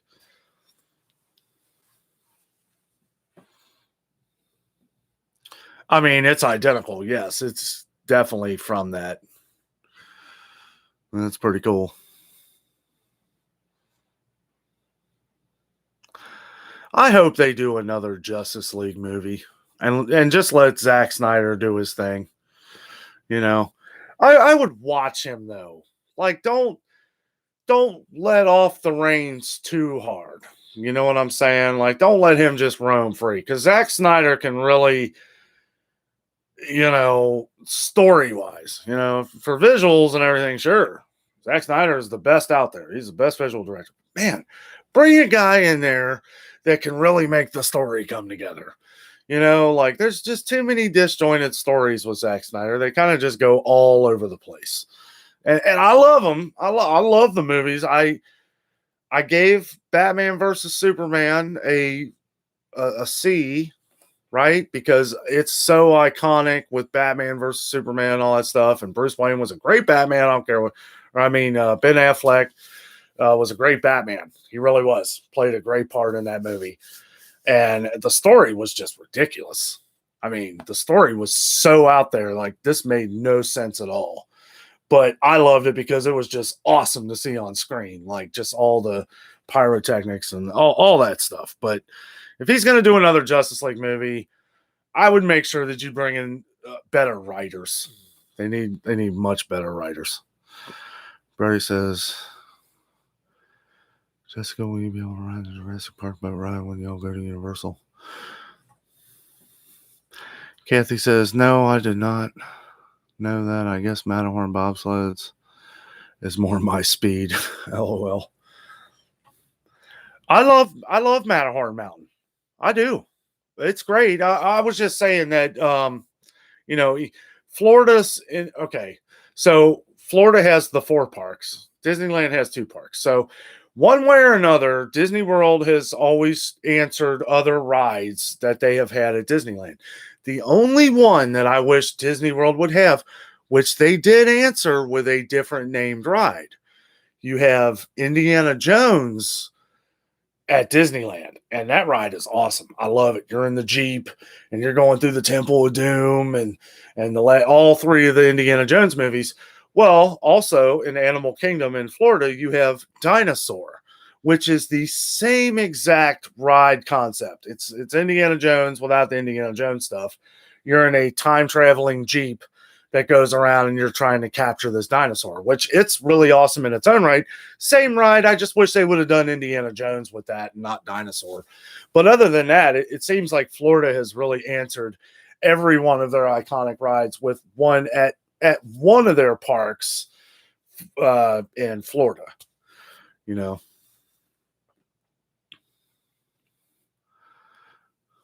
Yeah, I was going to say something. I was waiting for her to answer, Barry. Yeah, we ride that Jurassic Park boat ride. That thing is incredible. We love it.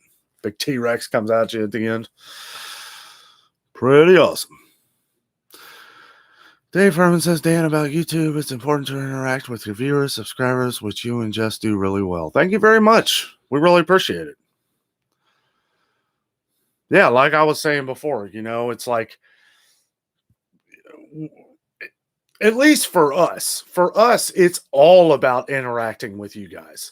We want you guys to come back and watch tomorrow's show and then watch the next day's show. And, it's like, that's how I try to think when I'm filming is I don't want to bore you guys. Like a lot of the cicada stuff I've been doing. The reason I've been doing it is 1, it's a hot topic right now. 2, I think it's pretty awesome. And for the response we're getting, a lot of other people think it's really awesome too.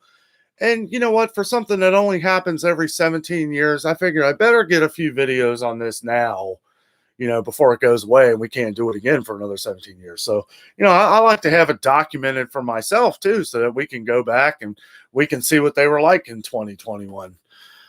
That's another thing I love about doing all this stuff too, like doing our vacations and different travels and stuff. It's like me and Jess can go back and, oh, what was that ride we rode?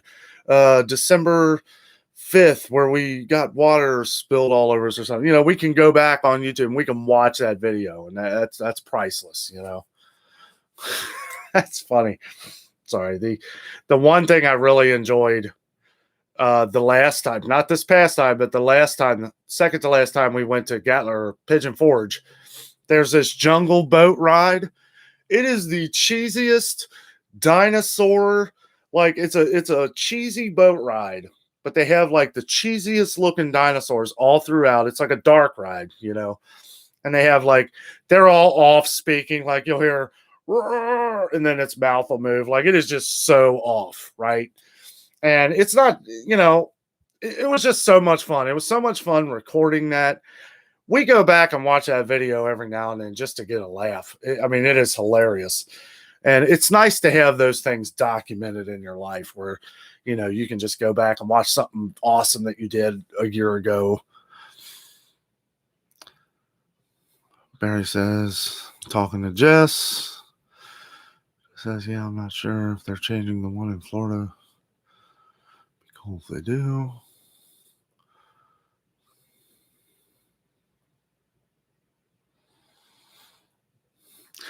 I think it'd be awesome if they changed it. I've watched the point of view video on the one in California. It looks incredible.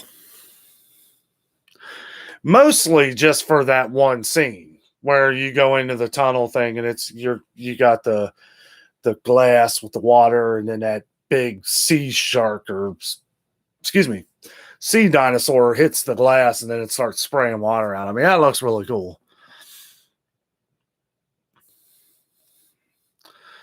Don't want to spoil anything, but I've heard the Velocicoaster at the end of the ride, Chris Pratt's character is alerted to the boat ride for another issue.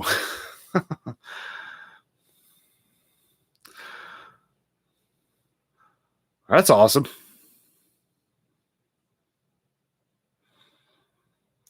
Rob told me to tell you Army of the Dead was awful. Uh-oh. Okay, so we got one guy that liked it and one guy that hated it. I'm real.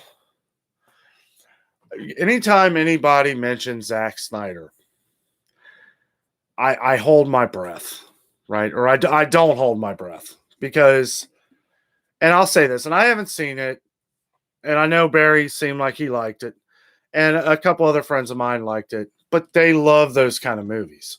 I love those kind of movies. Do I think it's going to hold up to Dawn of the Dead? Probably not.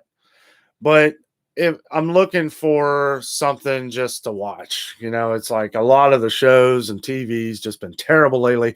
Although, for those of you who are just, we talked about this earlier in the show. That's why I hate to talk about things so early.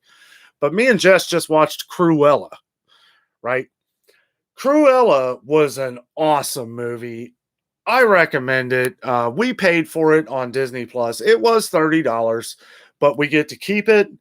It's ours, and I'm glad because it was a great movie. I went into this movie with no expectations. I was like, this is going to be terrible. I had hopes. Emma Stone. I like Emma Thompson.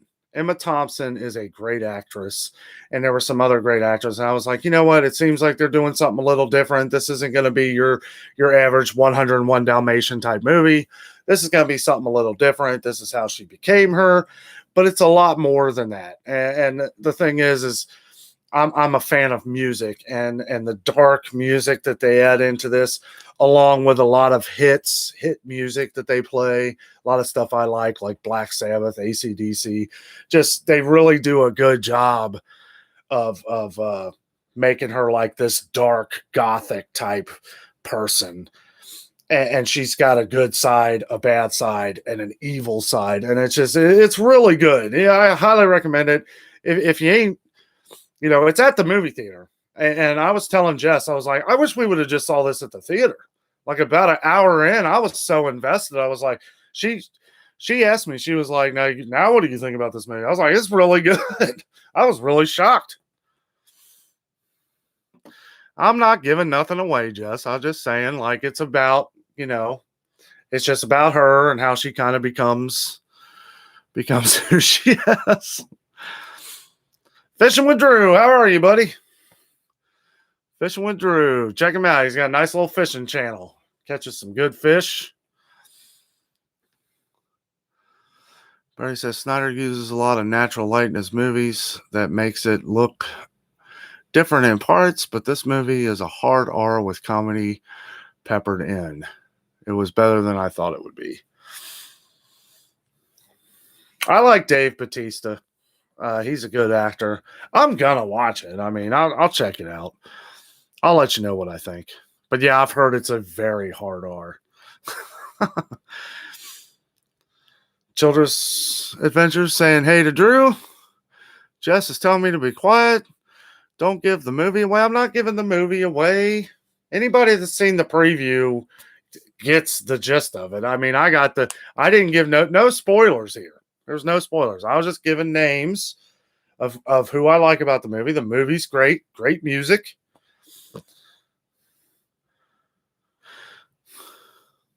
Cruella Origins. It's really good. It's really good. I wouldn't talk about a movie so much if I didn't think that most of you guys would like it. Barry, I think you would like it. I know Disney movies, some of them are hit or miss. A lot of people have given a lot of bad heat on a lot of Disney movies like Aladdin and some of the other live action shows, but this one's really good. They did a good job. All right, Jess. Well, thanks for coming into the show here to let me know to be quiet. Hello, Jason. How are you, buddy? Oh, that's okay, man. Staying on here for a little while longer. We're talking about movies, theme parks, pretty much everything we talk about on Fridays. I saw your second video of that. That's pretty awesome, man. Nice little creek going through.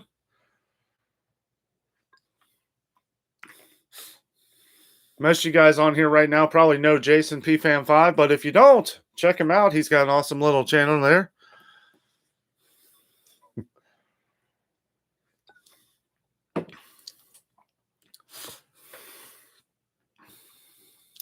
Jess, was that an attitude? No, ma'am. No, it wasn't.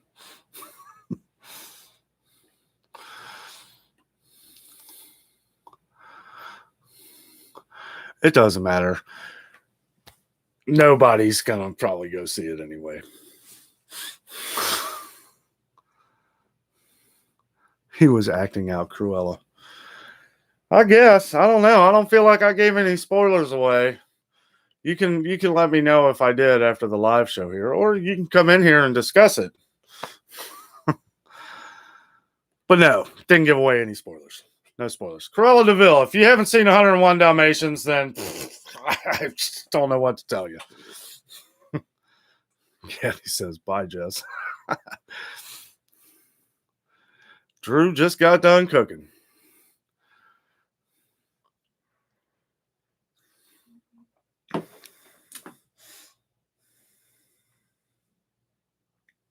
You know, do you guys ever think it's funny, like when you're talking about something and then all of a sudden you get like a notification on your phone? Like we've been talking about Cruella, the movie, and all of a sudden a notification pops up on my phone, like go to the theater and watch Cruella. It's weird. They are listening. He says, nah, man, just kidding. Yeah, I don't want to get in any trouble here, but I don't think I gave away any spoilers. Just walked in from Kings Island. I hope you had fun, buddy. Did you do any rides?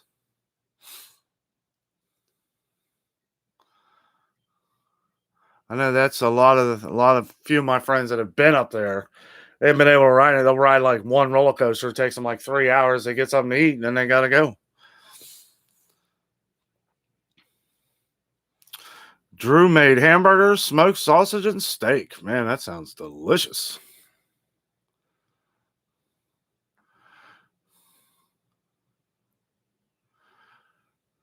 Barry says, that happens to me all the time. Yep. Oh, well. Kathy says, yes, they are listening. Jason says, smartphone. Yes. Yeah, it is. I know. Sorry, I guess that's what you were talking about. Yeah, you're talking. How about that Mountain Dew? Mountain Dew. Phone to Mountain Dew. Let's see what it does. And when you're trying to do something on your phone, wait a minute. Nope. 57 degrees in Cincinnati tomorrow. 15 degrees cooler than it was today. Great. Thanks. Thanks for ruining my day. No swimming tomorrow.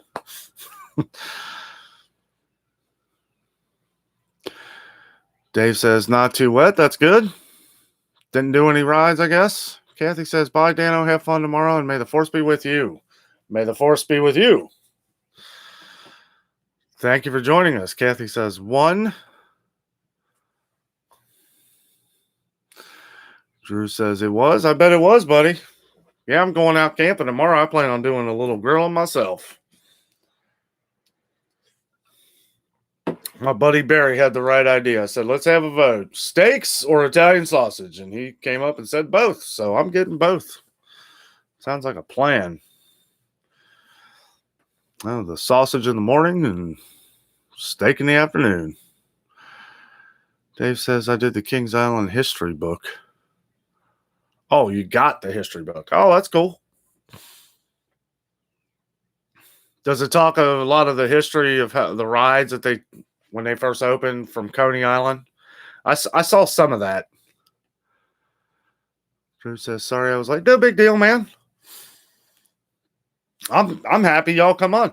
I was telling Jess we've talked about this a little bit, that I know a lot of people can't get on to like 8 o'clock or something. Eventually, we may change the time up a little bit. 7 o'clock seems to be the best thing working for right now. But the more and more people that, it's like, that's why I try to stay on a little later. Like I say 7 to 8:30, but usually it's 9 o'clock, because I know some people, you got stuff going on. It's Friday night. I get it. I'm happy that y'all want to come hang out and join me on the live show and everything. But yeah, no, anytime you got to miss, that's okay. I appreciate you coming. Barry said, if you had a chance to see any band in their prime, who would you want to see live? The Who. The Who. No doubt. The Who. The Who. Dave says he hasn't read it yet. Yeah, I read, I saw a couple little inserts online of it. There was something that popped up a year or two ago, and I started reading some of it. I used to have that some Google Books thing that I had for a little while. That was one of the books I had. Chosen Adventures. It's supposed to be up to 64 tomorrow here in Pigeon Forge. That's warmer than it is here. That's perfect temperature. And really, 55 ain't too bad, but I mean, it's like, geez. Usually when you go from 90s to 55, yeah, that's quite a drop. Jason says the Beach Boys.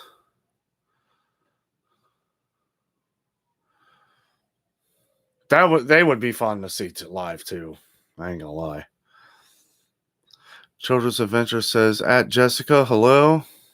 Jess says hello. Barry says I would pick Pink Floyd. Got to see them in 93 and it was epic. Boy, I bet it was. And I'll tell you what, Barry, that just made it a hard decision for me, because I don't know. That would have been an awesome show, man. David Gilmour and Roger Waters.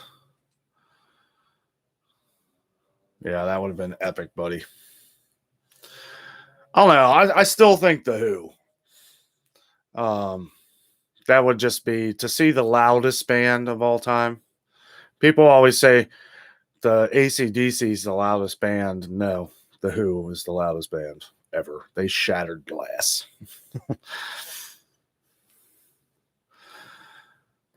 I would love to see the Beatles live. Yeah, boy, I would too. You guys are naming some great bands here. I would have loved seeing the Beatles live.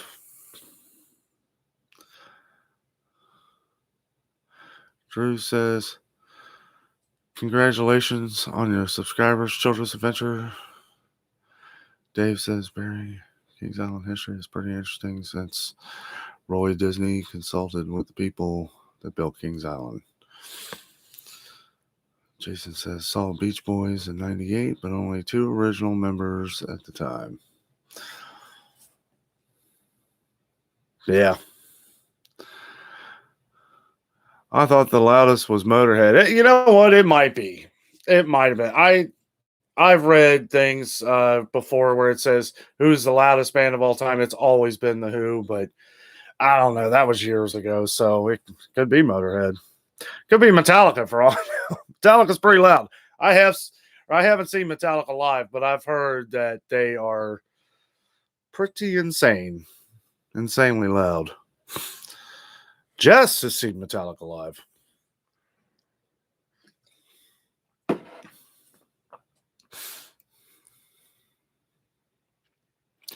Dave says, if you lay Disneyland or Disney World over Kings Island, they are laid out the same way.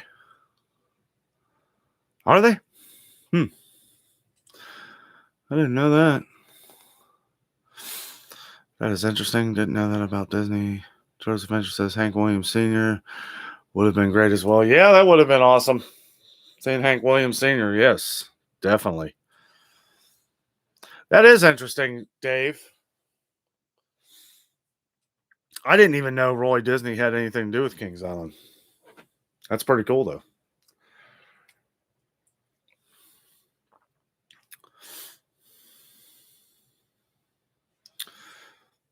I would, and that's cool. They are, I don't know if they're laid out exactly like that, but I don't know. Interesting. Children's Adventure says Metallica live sucks in my opinion. Well, I guess that depends on when you saw them. Like if you saw Metallica probably within the last 10 years, yeah, their music has really gone downhill. But if you're talking 20 years ago, completely different story. I feel like Metallica fell apart after the Black Album. After the Black Album, it all went downhill. And the memory remains. Like, where do you come up with it? Like, that was done. When I heard that, I was done. I was like, no more Metallica for me. I'll just keep my And Justice for All and all my other CDs before the Black Album, and that's what I will remember them by. Congratulations on your subscribers' adventures with Donnie. Who's Donnie, Drew? I don't see a Donnie. I see a Danno. No, thank you, man. I appreciate it. Barry says, I have seen Aerosmith twice. I've seen Aerosmith, and they were very disappointing. I know that's not a popular thing to say, but that's my opinion. They weren't really moving around and all that. I love the music, right? And the show, in my opinion, was a little boring. I saw them right after Kiss. And I gotta say, man, Kiss is to where every song sounds exactly the same. Like if you play guitar, you know what I'm saying. Like every Kiss song is like the exact same. Like it just over and over and over and over. But their performance, their show, man, Kiss is awesome. Everything they were doing, they were bouncing all over the place, swinging on stuff, pyrotechnics going off all over the place. That was a heck of a show. I really appreciate their artistic work and what they do.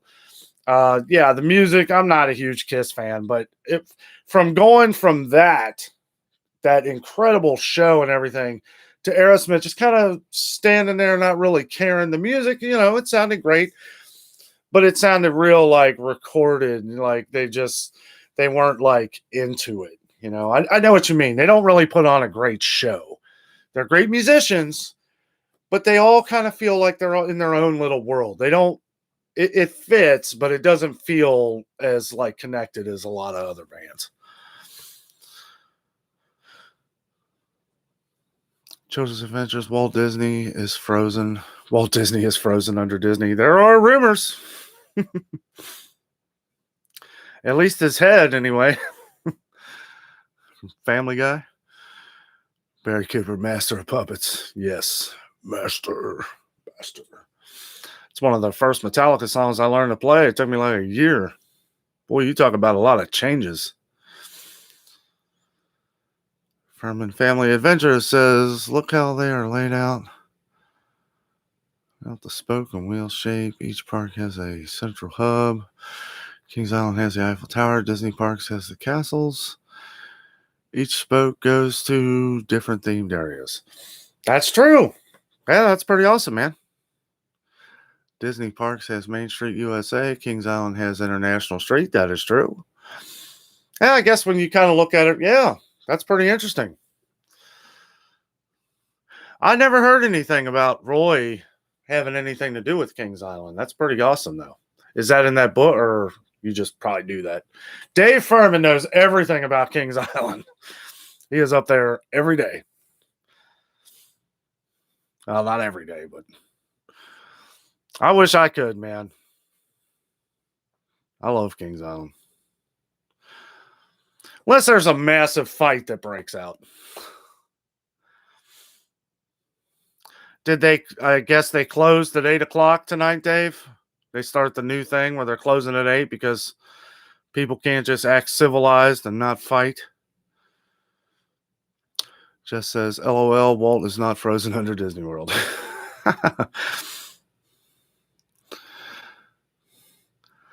Drew says, sorry I spelled your name. I was just kidding, man. I know. Thank you, though. Thank you. I appreciate it. And yes, our subscribers have been growing. We've been drawing a lot more people to the channel. man, we really appreciate it. You guys are awesome. Thank you so much for joining.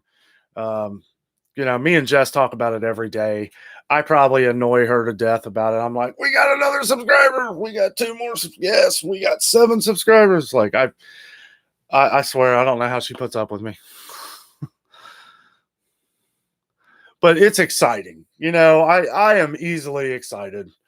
I love that all the hard work. I say hard work, but you know what? It's not really hard work if you're having fun, right? We enjoy doing this. I enjoy doing this. I enjoy making all this stuff for you guys. I always, like I was saying before earlier in the show, I always think about you guys when I do videos. I try to think, okay, what is Barry like? What is Jess like? What is Drew like now? What is Dave Furman like? What is Childress like? I try to think of all you guys as we're doing stuff, because I want you all to come back. I want you to enjoy what we're putting out here,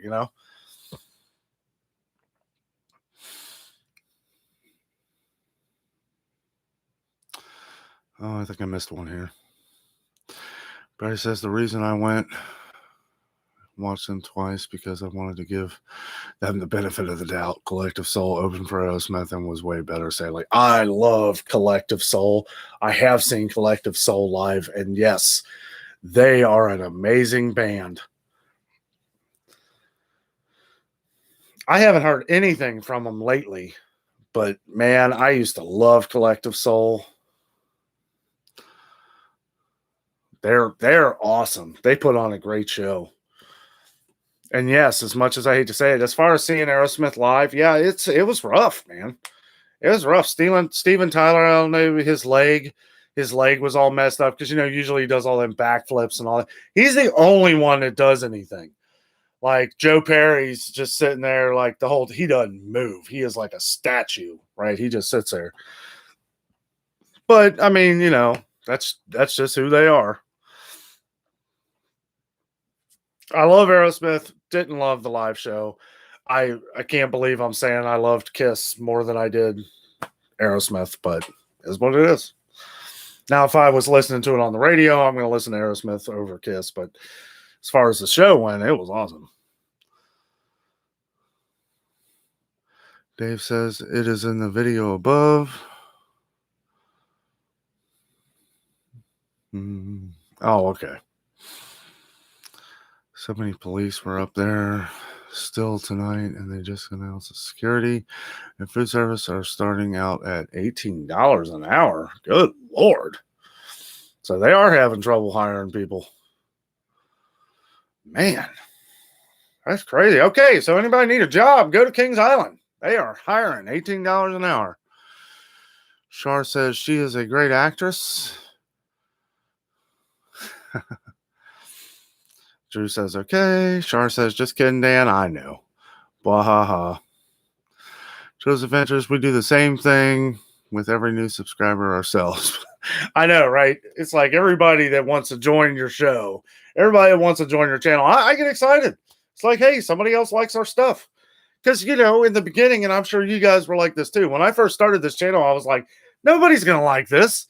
I sound ridiculous on here. I'm my worst critic, right? Because I'll get out, my first videos, I sounded like a robot, like, hey, let's go to the museum. Check this out. Look at this. Look at this. Look at that. Without explaining anything.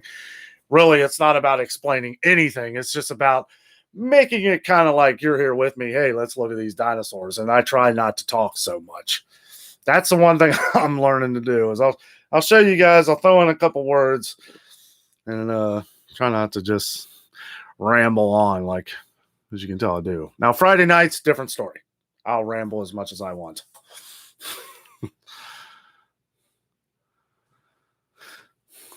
Barry says, have you seen Ozzy in concert? Yes, I have. And boy, that was, I love Ozzy, right? I love Black Sabbath. I went and saw the Black Sabbath reunion tour, and Ozzy was, I don't know what he was on, but he kept forgetting the words to the songs.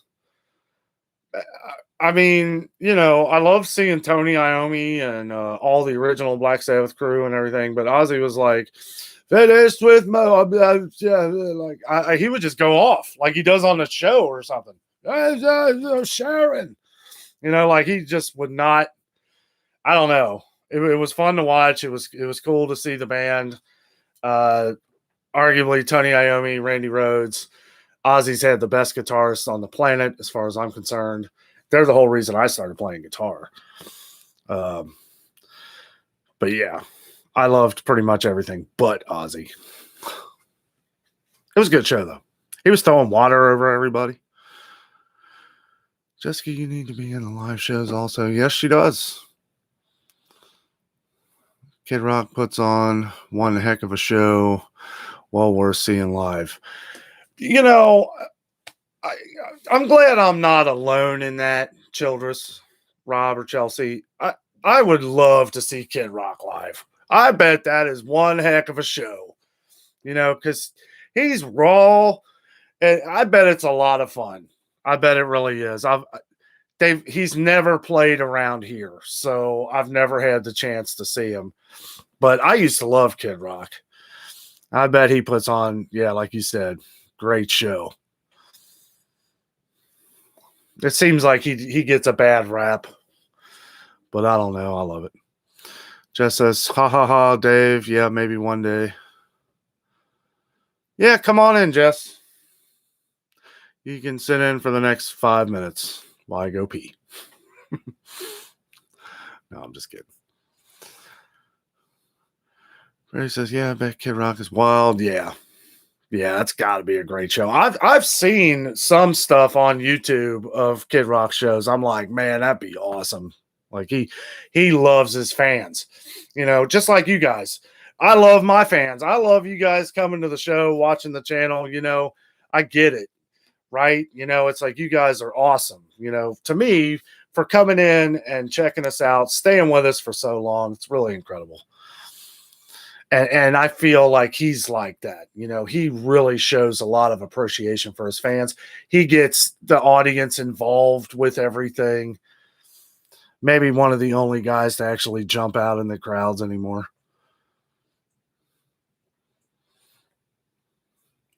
Drew says, I feel good with 70 subscribers. For every time I get a subscriber, I jump and happy. Absolutely, man. Yeah. And just keep chucking, man. Just keep putting, put videos out. There is one thing I would recommend, Drew. Put a couple videos out that are a little longer. Like, just show off the fish a little longer. Because when you put out a video that's like 20 seconds long or something, you're not getting a lot of watch time. If you put one out that's like 2 or 3 minutes, you're going to get a lot more watch time for that. You'll probably get a lot more subscribers. Like I've seen, and I hey, you do what you like, and I think it's awesome for what you do. But I just think like, I'd like to see the other side of that fish or something, But I love a lot of the stuff you do. You got a good thing going on, and you're sticking to one thing. That's something we were talking about earlier. Channels that grow fast on YouTube are usually channels that are focusing like on one thing, like a fishing channel. If you're going to throw a lot of videos out there where you're catching fish or you're showing off fish, well, your channel's going to grow a lot faster than most people's channels. So I would just keep doing what you're doing, and eventually it's just going to take off, man. It takes a while. Dave Furman says, I met Kid Rock at the 2016 Daytona 500. I had hot pit passes. That's awesome, man. I'd love to do that. Barry asked, was he down to earth? Yes, he was so down to earth. Oh, that's awesome. He seems like a really cool dude. It's really good to hear. David Blackwell is back. Was a lot of traffic coming back from Wilmington? Yeah, I bet, buddy. Yeah, they were just talking about funding the Brent Spence, which will never happen, but it'll take another 40 years for them to fix it. I don't know. For those of you who don't know, the Brent Spence is Highway 75, which some of you live off of in different parts of the country.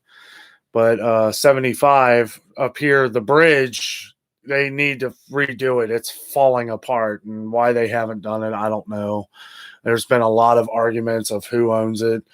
Kentucky owns most of the bridge. Ohio, they're saying, oh, we need Ohio to help. Just everybody come together. Like, you got the federal government that is willing to put in some money to help out with all this. The bridge has to get done. You don't want to have some kind of catastrophe. And then like a month ago, they're like, oh, well, let's just give it a paint job. Oh, boy, I'll tell you. Decisions some people make sometimes. Why paint the bridge? What is the point? They got it down to one lane while they're painting the bridge, which is driving trucks and everything else. Ridiculous. Jason says, I look at it as our niche, including yours, is very much people click on videos to see about the location of what you're doing, and they stay because of the personalities. Absolutely. That is the one thing that I've always said about YouTube is if you're going to put your voice, if you're going to put your face on here, it's, a lot of channels are successful with not having their face on here, you know. But if you're going to put your face on here, yes, you have to have some personality. In my opinion, you just have to appreciate what you're doing. If you love what you're doing, well, that's going to resonate with your fans and your subscribers and everything, you know. That's why, you know, I always try Christopher Love. Hey, Danno, first time on live. Love the channel. Well, thank you, Chris. Thank you very much. Appreciate you joining.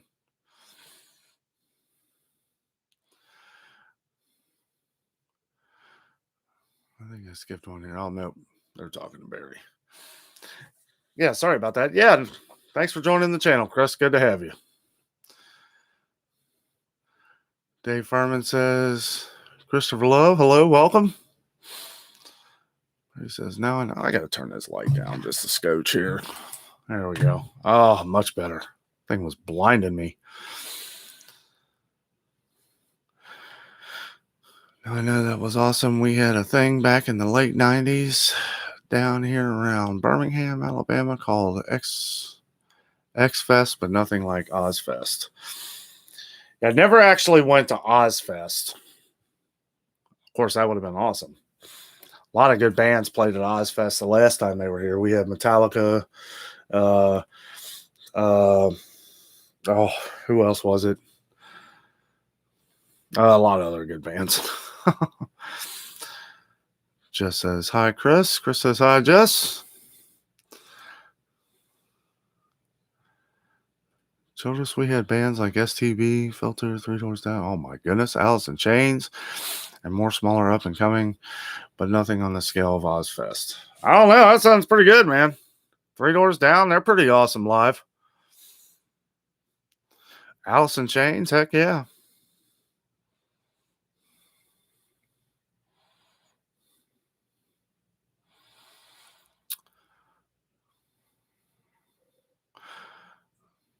Everybody talking to each other. That's good. Dave says Mothman Bridge. Yeah, no doubt. Ray and Dad. Hey, Danno. Hope all is well. Just getting in. Thanks for joining, guys. Yeah, I loved your video earlier at the Bellagio. That was awesome. With the flowers and everything. Yeah, everybody check out Ray and Dad. Garrett and his daughter, Ray, they do videos, little adventures. Pretty awesome. Dave says, saw him up there hanging out, waving at folks. Yeah, right. Joseph, I would have loved to have been there. I've seen that lineup. It's always epic, yes. Christopher Love, yes, you and Jess having a good time. As enjoying yourselves is the best parts of the video. Thank you very much. We really appreciate it. That's really awesome. And that's our goal. You know, we figure if we put on film what we love to do, well, if you guys love it, you'll come back and you'll watch again. And we really, if you love what you do, because, we have a couple people in here that are starting YouTube channels and stuff. And that's the number one thing I say. if you're going to put stuff on here for people to watch, you want to make sure that you love what you do, because if you love what you do, chances are other people are going to love it and they're going to want to come back and check you out in the future, because that's where the start is. No matter what you do, whether it's like I was saying before earlier, if you're building tables, make it fun, make it interesting, add a little music, But be careful with the music thing, though, because, Lord, I have had a lot of copyright claims. But I've done away with copyright claims because now I just write my own music. I don't even mess with it anymore. And I put links on all my music, so. Dave, Rain Dad. Yep, have to work Saturday, though. Oh, okay. Sorry, I missed a couple there. Yes, happy Friday.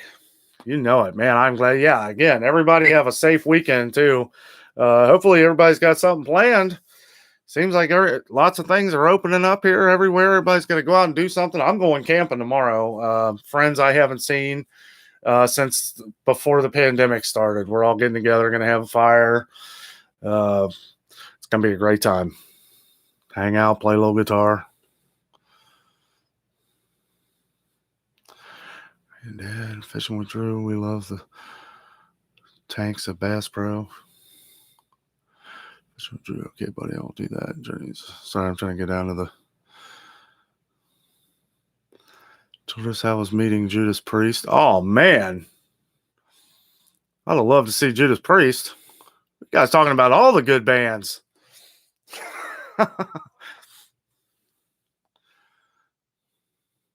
I'll say right now, probably arguably the best show that I've ever been to in my life. I mean, it's a tough one. I think one of the most exciting shows I've ever been to was Motley Crue. They threw on a heck of a show. And it was just, I guess it was so powerful. They were loud and just, they got the crowds going, and Motley Crue is just an amazing band to see live.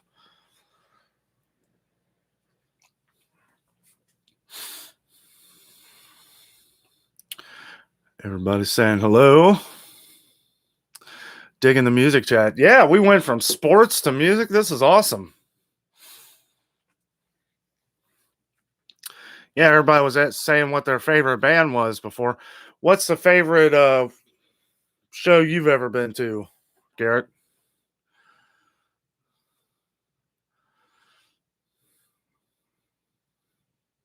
How you doing, Ray and Dad? What kind of videos do you make on YouTube? Yeah, check them out, Drew. They got a cool channel. Ray and Dad says, hello, Danno. Of course, thanks. Doing well, Ray and Dad. Oh, I'm sorry. I'm way behind, guys. I'm trying to catch up. I get rambling. Ray and Dad, Jason, good to hear it. Totally agree, Danno. Have to enjoy it. Absolutely. Got to enjoy what you're doing. Dave says, I have a joke about a broken clock, but it's not the right time. Oh, boy. That's a good one.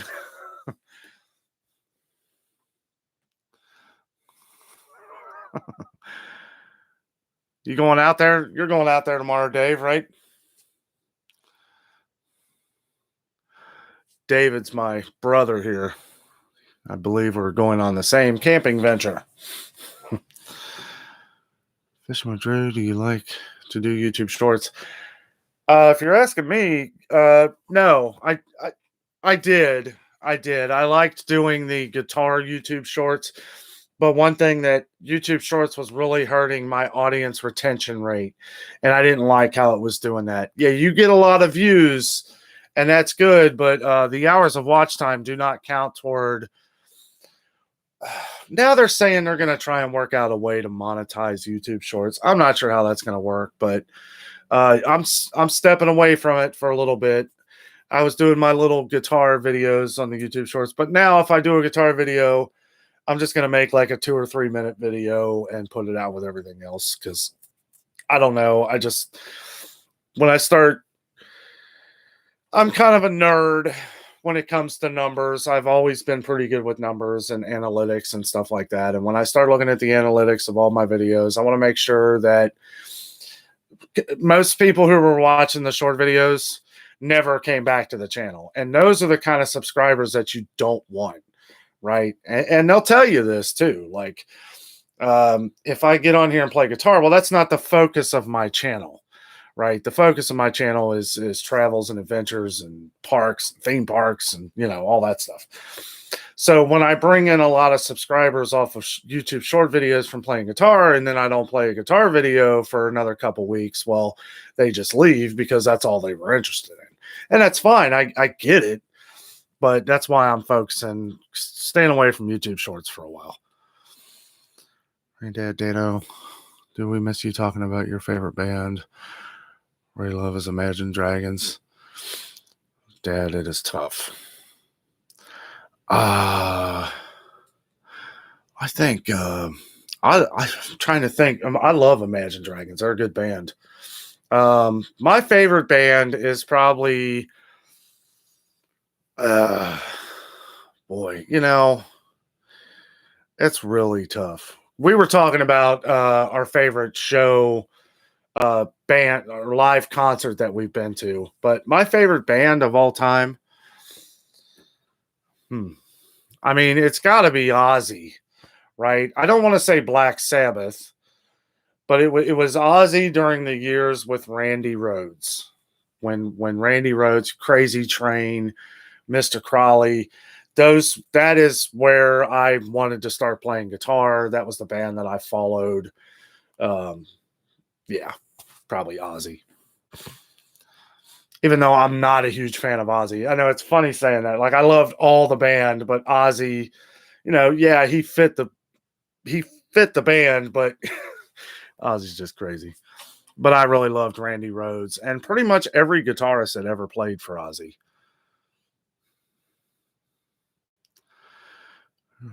Was awesome. Whoa. Boy, hit that button and it just goes. Drew said the best show I've ever seen too is WWE Live SmackDown. That's awesome. Ray says Tool or Zombie.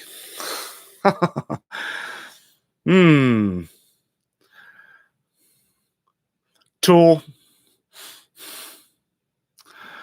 Coworker of mine told me that Motley Crue would be his band to watch. Is their prime? He saw them back in the early 90s and said it was the best. They are great. Motley Crue is awesome to see. They're really incredible.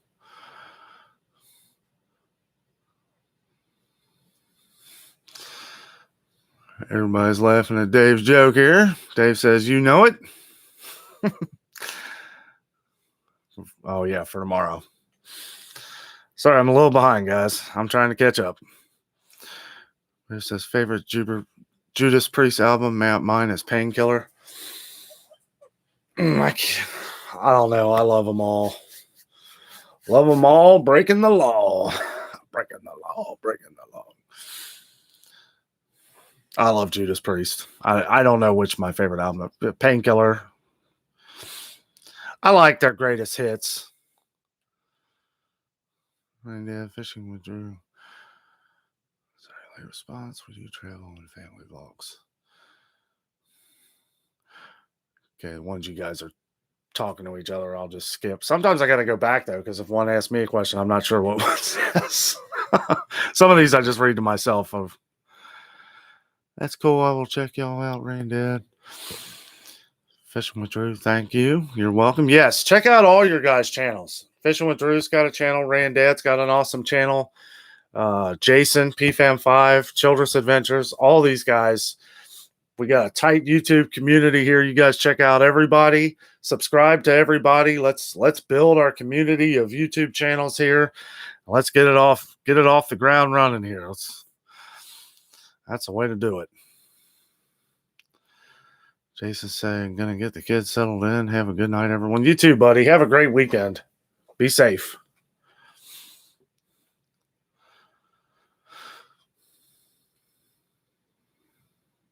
Children's Adventures, Firm Family Journeys. When I search your channel on YouTube,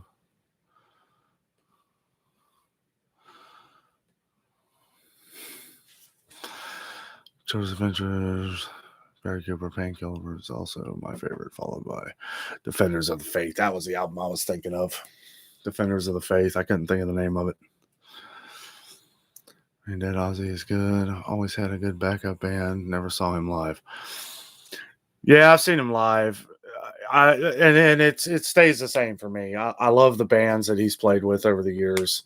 Ozzy is Ozzy, you know. I play guitar and I play hard rock guitar, and that's why I love the band so much. If I had to pick like an overall band that I love just all together, I don't know. Like, I don't even know where I would go with that. Probably Pink Floyd, Barry. I mean, it's hard to kind of sway from that. I love Pink Floyd. As far as an overall band, the sounds, the music, the singing, everything, the whole package, Pink Floyd. There's so many I love, though. It's really hard to narrow it down to one. I know you guys. I love Bob Dylan. I love Bob Dylan. Barry Cooper, when Ozzy went solo, he has been epic. Black Sabbath was good with Ronnie James Dio too. Yeah, I liked Ronnie James Dio kind of away from Black Sabbath, but yes, he was good with Black Sabbath. But I think he really took off after he left Black Sabbath. I like Imagine Dragons' Natural Song. They're a good band. Barry Danno. For lead singer, who would you pick, Sebastian Bach or Rob Halford? Oh, man.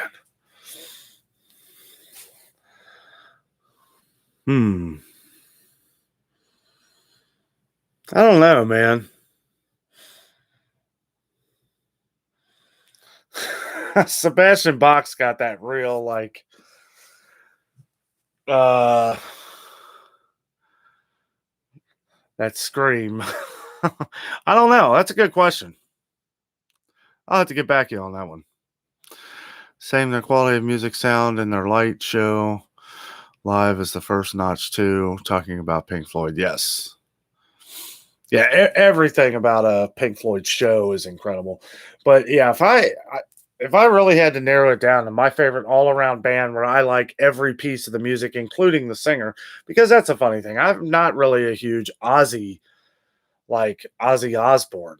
And I feel stupid for saying that because I loved, if I had to say what's my favorite band, well, it's really my favorite guitarists that he's played with. But I'll tell you what, David Gilmour is up there in the ranks too with Pink Floyd and Roger Waters and all them. So Barry says same their quality, or did says saw Halford live. He put on a great show. Never saw Sebastian Bach. Pink Floyd is amazing.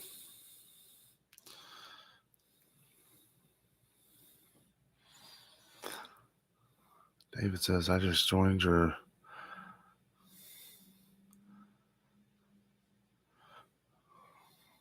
So the bro just joined the Children's Adventures. Good job.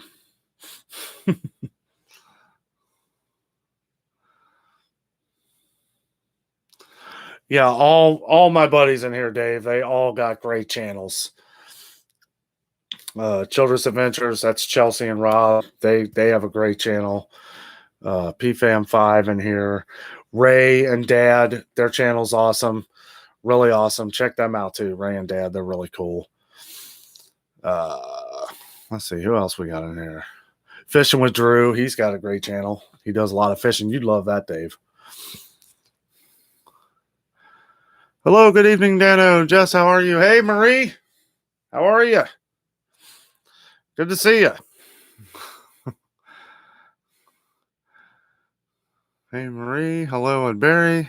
Jess says, hi, Marie. Doing well, and you? Hello, Childress. Thanks for the plug. Oh, yeah, you know it, buddy.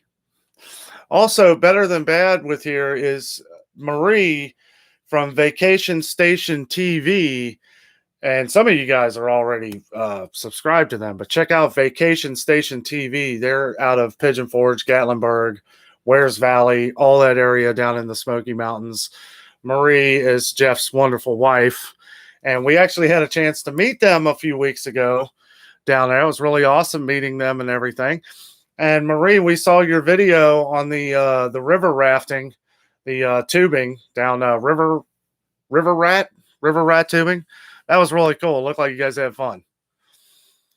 We were supposed to do that tomorrow down here on the Whitewater River, Marie, but it's going to be 55 degrees here tomorrow, so we're skipping that. I'm not getting in the water in 55 degrees. That's too cold for me. Marie says, I'm good, Jessica. Barry says, hey, Marie, how are you? Liking the big truck? Did you guys get a new truck?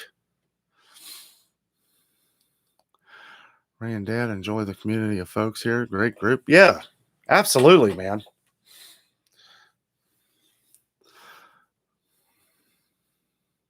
Yeah, we got a nice YouTube community here, man. We're help everybody grow. You know, that's the way to be. You know, it's like we gotta work together. It takes a tribe. Ray and Dad says we will check them out. Yeah, it's Vacation Station TV. They're really awesome. Really awesome people. Jeff and Marie, really cool. Marie says it's nerve-wracking. Yeah, it looked like you were a little nervous there at first. You know, I see people all the time. Like I was saying before, we go down the river probably. I've been down Whitewater River, which is a little more intense probably than what you guys were on the other day. But I've been down that river so much, probably 100 times over the years. So I'm just used to it. But yeah, if you don't do it a lot, I can see it's a little freaky at first. You got to learn, you know, just kind of how to maneuver and move around. But once you do it, it becomes addicting. Like, I bet you want to do it again, right? Eventually, you get to the point where you feel comfortable taking a few adult beverages with you, and that makes it all the more enjoyable. Drew says, Ray and Dad, I subscribe to your channel. Yes, that's awesome. You'll love them. They're great. Ray and her dad, they have some awesome trips. And we loved your guys' trip to Hilton Head there, Garrett and Ray. That was really awesome. They have a Disney resort, I guess, Hilton Head, North Carolina. I'd love to do something like that. I can't wait to go back to Disney. I love Disney. Marie says, it's a rental truck. Oh, okay. Are they, I guess they're fixing your car from the guy that hit it. I can't believe that it happened to you guys like the next week. I know when we came and seen you guys had just got hit again. People are driving like crazy. That's what I was saying today.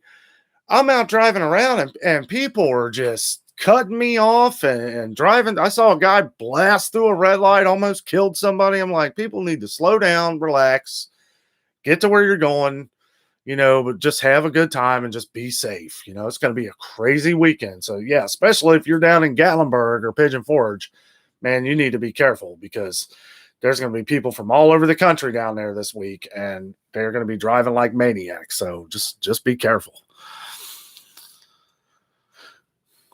Dave says, I know a good Star Wars joke, but it's forced. Oh, Kathy McAllister. Hello, Danno. Hello, Kathy. Thanks for joining the show. Glad to have you on.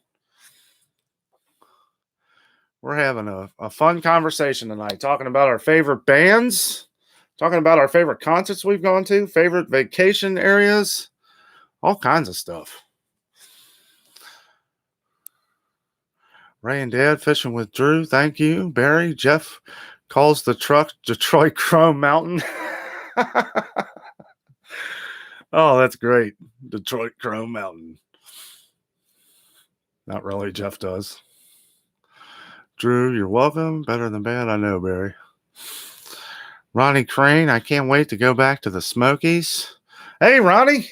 How you doing, man? I know. We can't either. We're really trying to do like an extended weekend here coming up here soon. I'm really excited for that. But yeah, we wanted to wait till all the craziness because I know it's going to be nuts down there this week. And plus, prices are up. You know, we're always checking the hotels and places to stay down there, and I'm not going to pay $200-300 a night to stay somewhere that normally costs us like $70-80 a night. You know, we'll just wait till the prices come down a little bit. Barry says, "Hey Marie, tell Jeff that people won't be hitting Crow Mountain."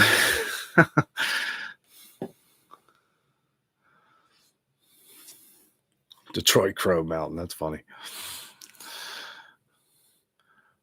Barry says, "Hey Marie," or Ray and Dad fishing with Drew. We subbed also did as a trout fisherman. Looking forward to checking out all your videos. That's awesome, guys. I'm so glad like you guys all come on and we all just get together, you know, sub to everybody's channel, you know, because we really every one of you guys have awesome channels, you know, you really do. And eventually we're gonna all grow, we're gonna all get there, and it's gonna be great. We'll have our, you know, our little hobby, you know, and that's what I've always said. Like if I don't get to the point to where sure everybody would love to quit their job and do this full time. I know I would, you know, if like I always say to Jess, not as much anymore because, you know, I don't want to annoy her. But if I could quit my job and do this full time, man, there is so much I could do. I mean, it's just endless, you know. It's just when you have to work another job, it makes it a lot harder because you can't go out and do all this stuff that you want to do all the time. But if I'm making money at this, I'll tell you what, and I mean, it's going to take a while. People think, you know, you get to 1,000 subscribers, you get all your watch time, you get monetized. Well, that's it. No, it's not it. You got to keep it going. You know, that's not going to be much. You really got to build before you can just to make that decision to say, okay, well, I'm doing this full time. It may never happen, but if nothing else, it's one heck of a hobby, and I've had a heck of a ride doing it. Ronnie says, "Hey, Danno. Hey, buddy. Have you found anything with you've been using your little metal detector? Find any good finds lately?" I thought of you the other day, Ronnie, when I saw there was a commercial thing where the guy's using his metal detector and he comes across something that's going like crazy. And I looked over at Jess. I was like, "Hey, Ronnie needs to do a show like that. That'd be awesome."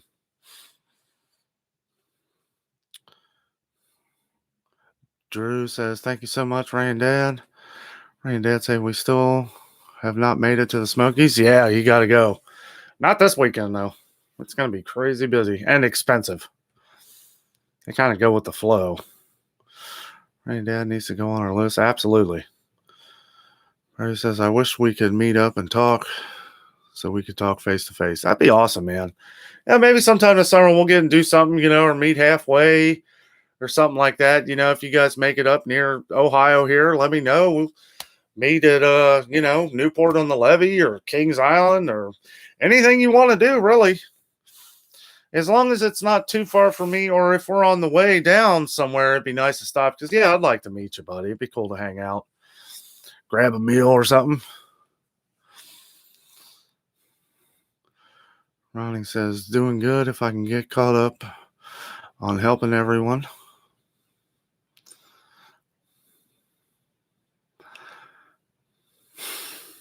Yeah. Hold on, I lost one here.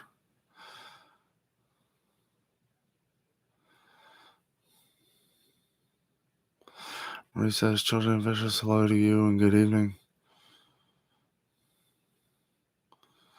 Ronnie says, "Don't have any time to get out, been so busy."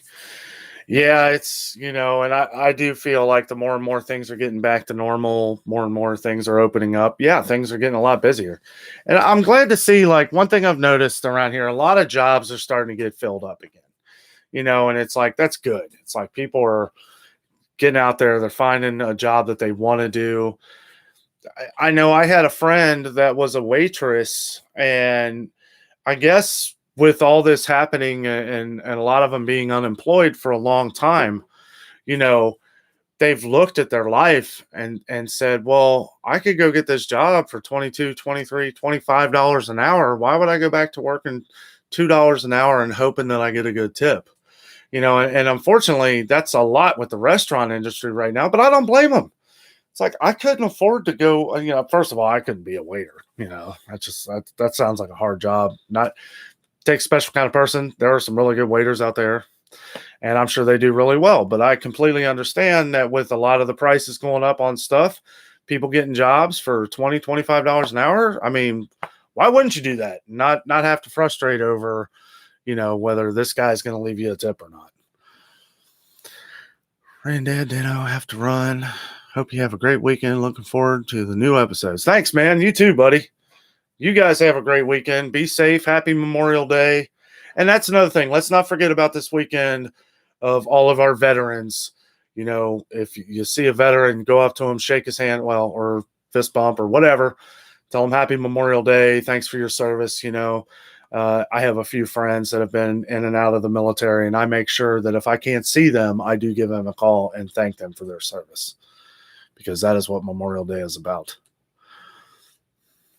That and eating some big, juicy burgers. I've noticed some stores are actually paying a signing bonus for help down here. Yeah, there is a Frisch's down the street here, Barry. They're offering a $300. It was $250. Now they've raised it up to $300. A $300 sign-on bonus to work for Frisch's. Now, I'll tell you something right now. I know Dave Furman was talking about before about how they're hiring like cookers and stuff at Kings Island. Now, this is a theme park. $18 an hour, that's unheard of. So if Kings Island is offering $18 an hour, that's telling you that they can't find nobody. And man, for $18 an hour, that's a great job. If anybody around here that has a kid that's 16, 17, that's unheard of. I don't even remember what I was making when I was 16. $4 an hour? Maybe $5? It was nothing. And now you could go up to Kings Island and make $18. Boy, I'd be all over that if I was 16, 17, or any age, if I didn't have a job already. $18 an hour to work at Kings Island. I mean, that's the other thing. I mean, Kings Island, theme parks around here, they close during the winter. So you're only going to have a job for about 6 months. But, you just, at least you got something to move on to the next. My dad always said, well, something's better than nothing. If you got to move on, at least you got this for now. Pay your bills and then move on.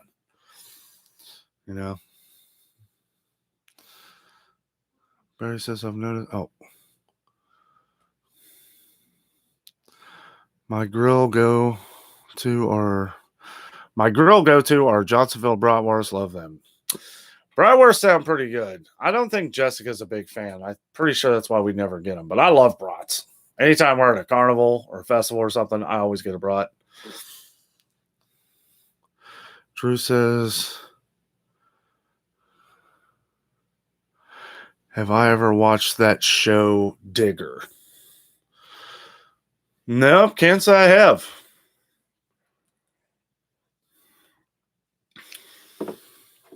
I guess they dig up stuff.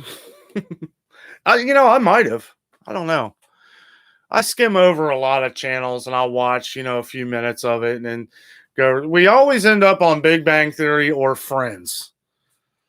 Has anybody seen the new Friends reunion show? Anybody fans of Friends? We watched it last night. It was pretty good. Jess was a huge Friends TV show fan, and she grew up watching it. I watched it. I probably watch it more now than I ever used to. And the reunion show, it's on HBO Max. It was pretty good. It was all right. They also have another one of The Fresh Prince with Will Smith and all them, that reunion show. I thought that was better. I think because I followed that show growing up, and I guess that's probably why I enjoyed that one better. We always end up on Golden Girls or Columbo. Well, thank you for being my friend. Better and bad. Good night, everyone. Bless you all. Thanks, Marie. Thanks for joining. It's great having you. Yeah, sorry, we're on a little late tonight. They have a live show from I think it's about 7:30 to 8:30 or 9 on Fridays. Yeah, unfortunately, I had to start mine at 7. Thinking about going later though. We'll see what happens in the future. Um, I like I said, most don't seem to really get on till about 8 or any, so I try to stay on here as long as I can here for you guys so that, you know, if you're just joining, we got more stuff to talk about. Always fun. Always fun hanging out with all y'all.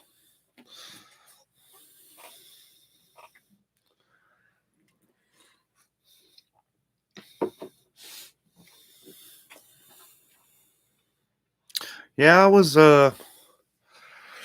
I've had in the back of my mind, just says bye Marie. It's funny, Barry. So many people have always asked me what my favorite band is, and that is the one I've always. And I know one of the things we were going to talk about was my top 5 favorite guitarists, but I think originally I said top 10. Top 10, I think, would probably be easier. Barry says Cliff Burton or Flea on bass. Boy, you're really nailing them tonight, aren't you? I got to say Flea. Now, don't get me wrong. Cliff Burton is incredible. God rest his soul. And I love Metallica better, right? But Flea is a special product. Flea fits the Red Hot Chili Peppers. Like if you put if let's put it to my bass player, I would say Flea in a heartbeat because he fits more of the kind of music that I play, and I feel like he would be the best at it. Cliff Burton, as far as Metallica goes, well, there's been no better bassist than Cliff Burton, and I really think that he could have played in any metal band. He could have played for Pantera. He could have played for Ozzy. He basically could have played for any heavy metal band ever. So, that being said, they're both great in their own right. Ronnie says, I'm usually watching YouTube. Heck yeah, man. I feel like that's all I do anymore. I go to work, I come home. If I'm not out filming something, I'm watching something on YouTube. One of my friends or somebody's always got a video up. Barry says, Flea or Geddy Lee from Rush?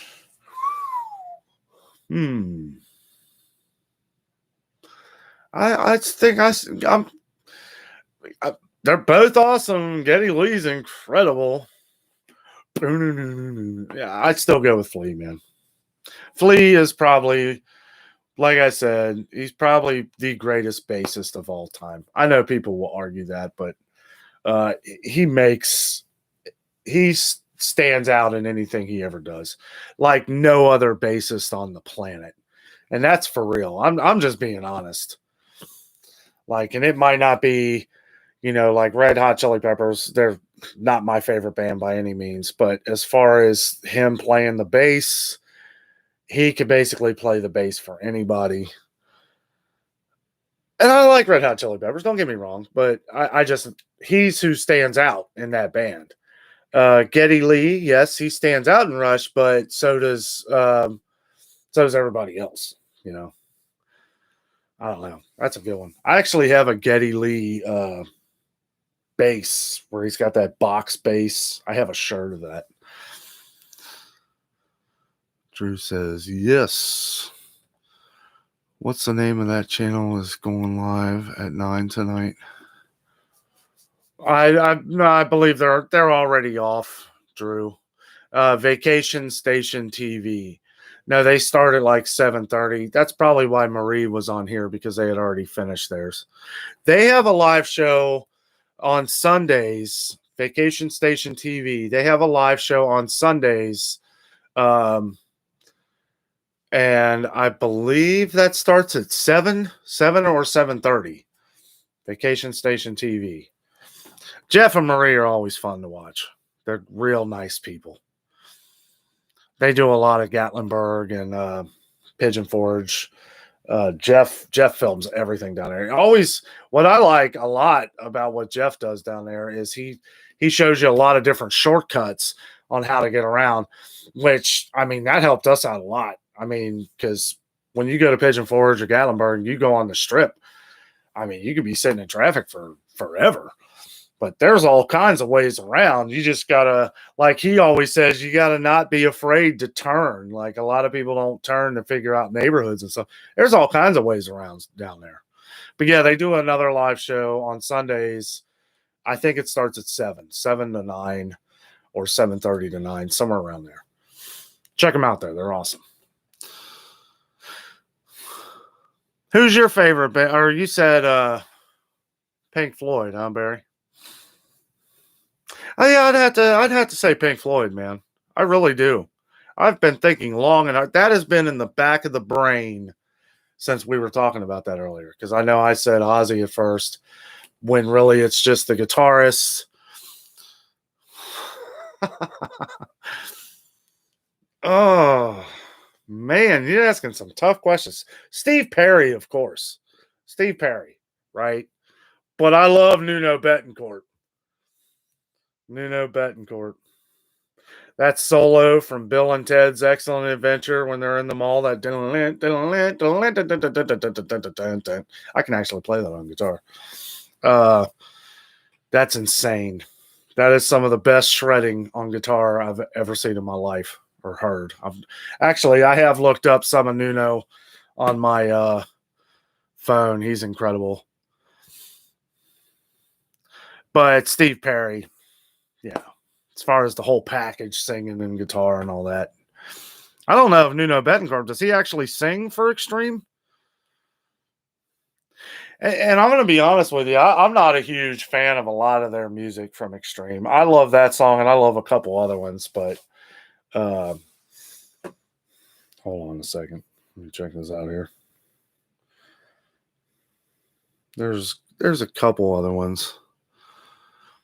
Oh, they're very underrated. I wish sometimes like when they put out movies like Bill and Ted and stuff, where they would put like in the very bottom of the screen who the band is, that because they show you in the end credits of the movie or whatever, but they should show you while it's playing, so that if you're interested in that kind of music, you can see what band that is at the bottom. Because yeah, that's what made Extreme famous, was that solo that Betancourt plays in Bill and Ted's Excellent Adventure.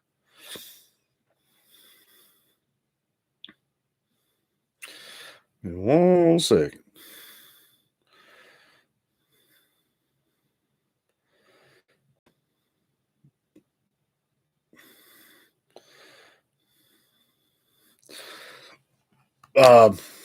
I love Nuno Betancourt, though. He's an incredible guitarist. I got to see a guy, I forget his name. I used to teach guitar, right? Not much, but I was in kind of a thing where I was teaching. I had a few students under me and everything. And I went to Guitar Center for a seminar, like a little seminar thing, and I met Neil Zaza. I don't know if you've ever heard of him, but he's really good, and he, I think, was taught by Nuno Betancourt, or some. He's learned from a couple other guitarists, but he was part of the seminar. It was really nice to meet him, and I'll tell you what, this guy could play everything under the sun. Neil Zaza, you should check him out.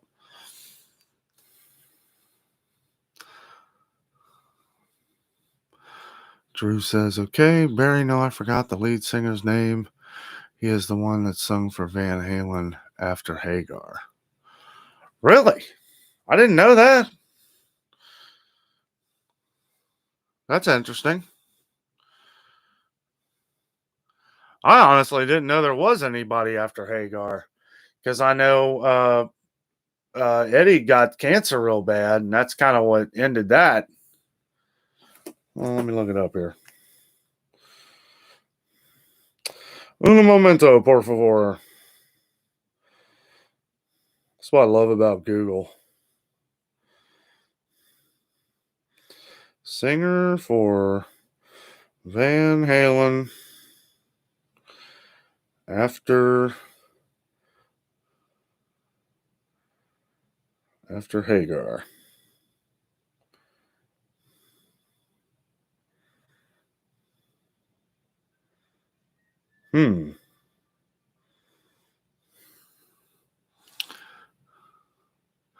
Only one record.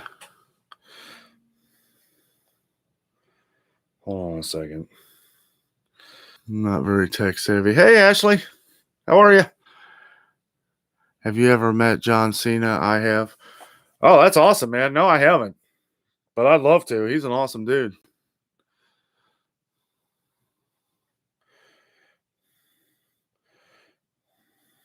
Singer or band. Halen. After Sammy Hagar.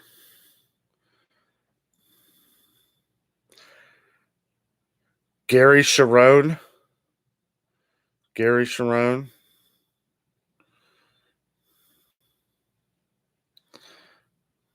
That's it. Steve Perry. What the heck?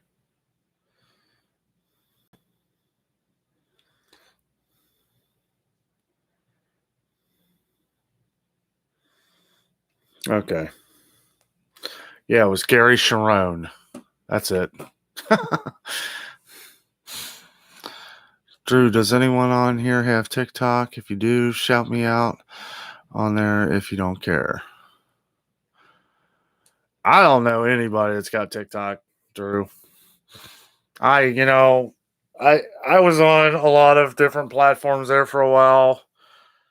I'm on Twitch. I got off of Twitter. Twitter was driving me nuts. I said, forget it.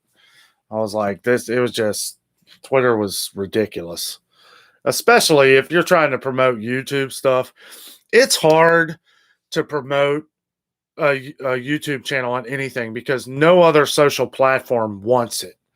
Like, I put my stuff on Facebook. I swear, I bet 95% of my friends don't even see it because Facebook doesn't want you to see it. If I put my video on Facebook and I'll get like 3 or 4 likes. Now, I don't know if they're just watching. That's another thing. I don't know if they're just watching it and not liking it or anything. Not that they don't like it. I mean, giving me a thumbs up. But I do know that Facebook is notorious for not wanting to push other social platforms out. So sometimes it's hard. That's why I created the Adventures with Danno Facebook page, because that seems to work a little better than just putting it on my personal page. But yeah, TikTok and YouTube do not mix well. So if you're trying to promote stuff from TikTok it's easier to YouTube on TikTok. That's from what I understand. I wouldn't do that anyway because you're kind of drawing in 2 different crowds. You're drawing in a crowd that's used to watching 60-second videos. If that's what you want to do, if you want to do YouTube Shorts, this is what I've told people. I say that if you want to do YouTube Shorts, I would keep that on a separate channel. Like if I go back and I start doing YouTube Shorts again, I'm going to create a separate channel and I'll just do YouTube Shorts on that channel. Mostly because I don't want it to mess with the analytics on the channel that I have now. It's like I said before, it messes with the math, messes up the numbers, and it messes up the growth of your channel, basically. And that's why I don't want to do that. Because our main goal is to grow on these channels. And the way I look at it is it's better to take a long time and grow a community that wants to watch everything than to get it all right now. And then they're never going to come back. That's how I look at it. Drew says, okay, buddy. Thanks. You got a TikTok channel? Oh, I guess you do. Yeah. Sorry, man. No, I've had so much. I'm about to give up my Twitch too, because Twitch is a gaming. If you're a gaming channel, Twitch is great. And you could probably make some money on Twitch. Twitch is similar to YouTube. You can get monetized and all that stuff. Not really for what I'm doing. It seems it's hard enough to focus on this channel and all you guys to focus on 2 and just not to, you know what I'm saying? Like, I'd rather just focus on one thing, keep it all together. This is my platform I'm working with. No reason to throw anything else. If you can multitask and you can do several different things, if you can have several different channels and all that stuff, great. Me, that's too much for me. My brain just does not work that hard or fast. Faith No More or Red Hot Chili Peppers? Faith No More. Drew says no. I do like Red Hot Chili Peppers too, but Faith No More probably wins. Probably have to say Candlebox.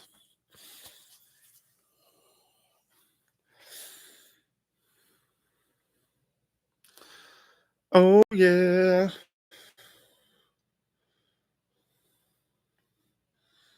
Here's one for you, Barry. Metallica or Pantera? Actually, I know you like better. Pantera, right?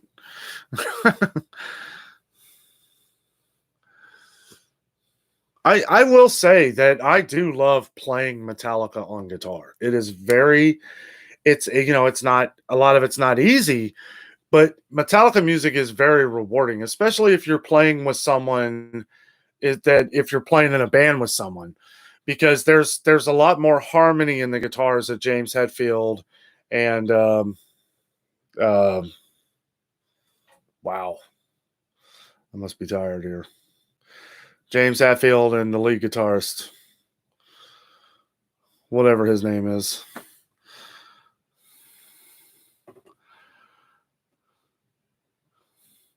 Drew says I have 2 channels and it's hard to keep up with. Yeah, man, it's tough. It's tough. Plus, you want to make sure that you're putting the right stuff on the right channel.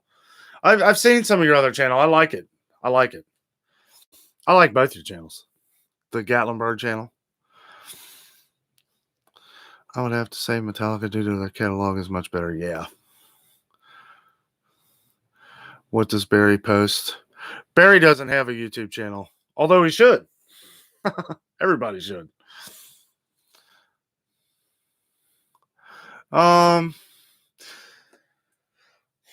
Geez, I cannot think of his name.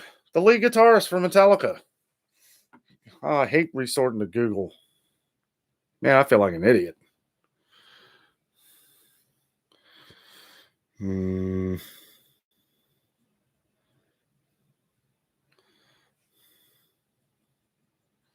See if you can beat me to it.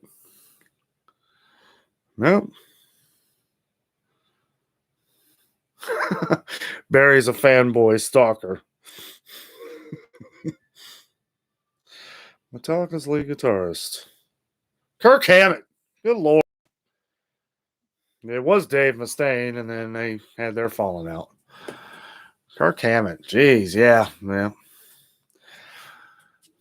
Drew says, thanks, man. Ah, boy. I must be tired, guys. Probably going to shut it down here in a couple minutes. Boy, it's been a really fun music talk, though, night, guys. I love music. I love movies. I love everything. Yeah, man, I don't know where we got lost. I was getting ready to reveal the 5 greatest guitarists of all time. That's still what I probably need to work on. I mean, I really feel no matter if you love or hate him, right? Okay, now let's get that out there. If you love or hate him, Van Halen is got to be in the top 5 guitarists of all time. Like I said, whether you love or hate him, this is a guy who played his own stuff. But let's not forget that this guy could play anything if he wanted to. Spaceman, what's up, buddy? We're on here for a few more minutes. Thanks for joining, man. We're talking about music right now. Favorite guitarists of all time. Favorite bands of all time. Anything music seems been the night subject's been great. I know a lot of people say Jimi Hendrix. Yeah, I would not say top 5 though. Jimmy, he wasn't around long enough. Sure, he was great. Just watching an old movie. Yeah. Get some popcorn, kick back, watch an old movie. Have you ever heard of Buckethead? Come on, man. If I ever heard of Buckethead. I love Buckethead. I love to see him live, man. He is fantastic. Oh, he'd probably be in my top 5, actually. I'm glad you mentioned him. He's incredible. Drew, does Dave post videos? We got a couple Daves in here. No, neither one of them do, though. Steve Vai. Yeah, he is definitely. Actually, I feel like Steve Vai and Joe Satriani would be neck and neck.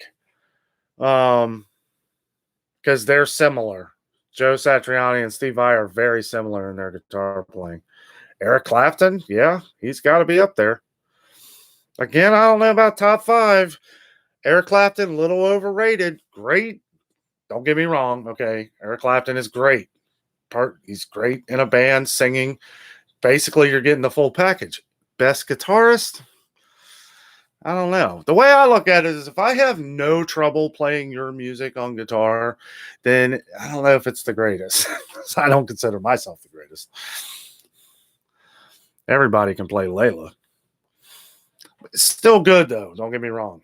Steve Vai is kind of in his own world.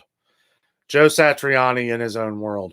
When I get up here and start wailing, I'm kind of in my own world. And that's kind of something like I feel like Van Halen kind of broke the barrier because he's in his own world, but he's not all over the place. It's all contained. And I know a lot of people don't like Van Halen's music and all that stuff. But if you take away the noise, if you take away, if you got Van Halen on an acoustic guitar doing all that stuff, you have a whole different sound. And some of the stuff that I watch and him play and how he plays it is just amazing.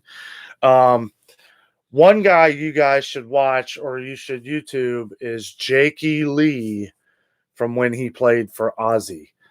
That concert or show, he played for him for about a year. Yeah, Zakk Wylde's up there. But I would put Jakey Lee possibly over Randy Rhoads. I'm not kidding, guys. Get on YouTube and just Google Jakey Lee with Ozzy. And watch him play Paranoid or watch him play Iron Man or some of the old Ozzy songs. Watch this guy. I mean, he is phenomenal, and he just has not had enough credit. He only played with Ozzy for a year before he got Zakk Wylde. And that's only because Jakey Lee was on a contract. He was doing his own thing. He doesn't really play Ozzy songs, but he is an amazing guitarist. Zakk Wylde is an amazing guitarist. Jimmy Page would probably be in my top 5. No doubt.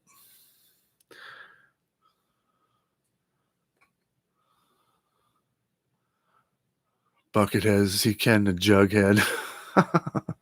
I don't know. Buckethead's awesome, though.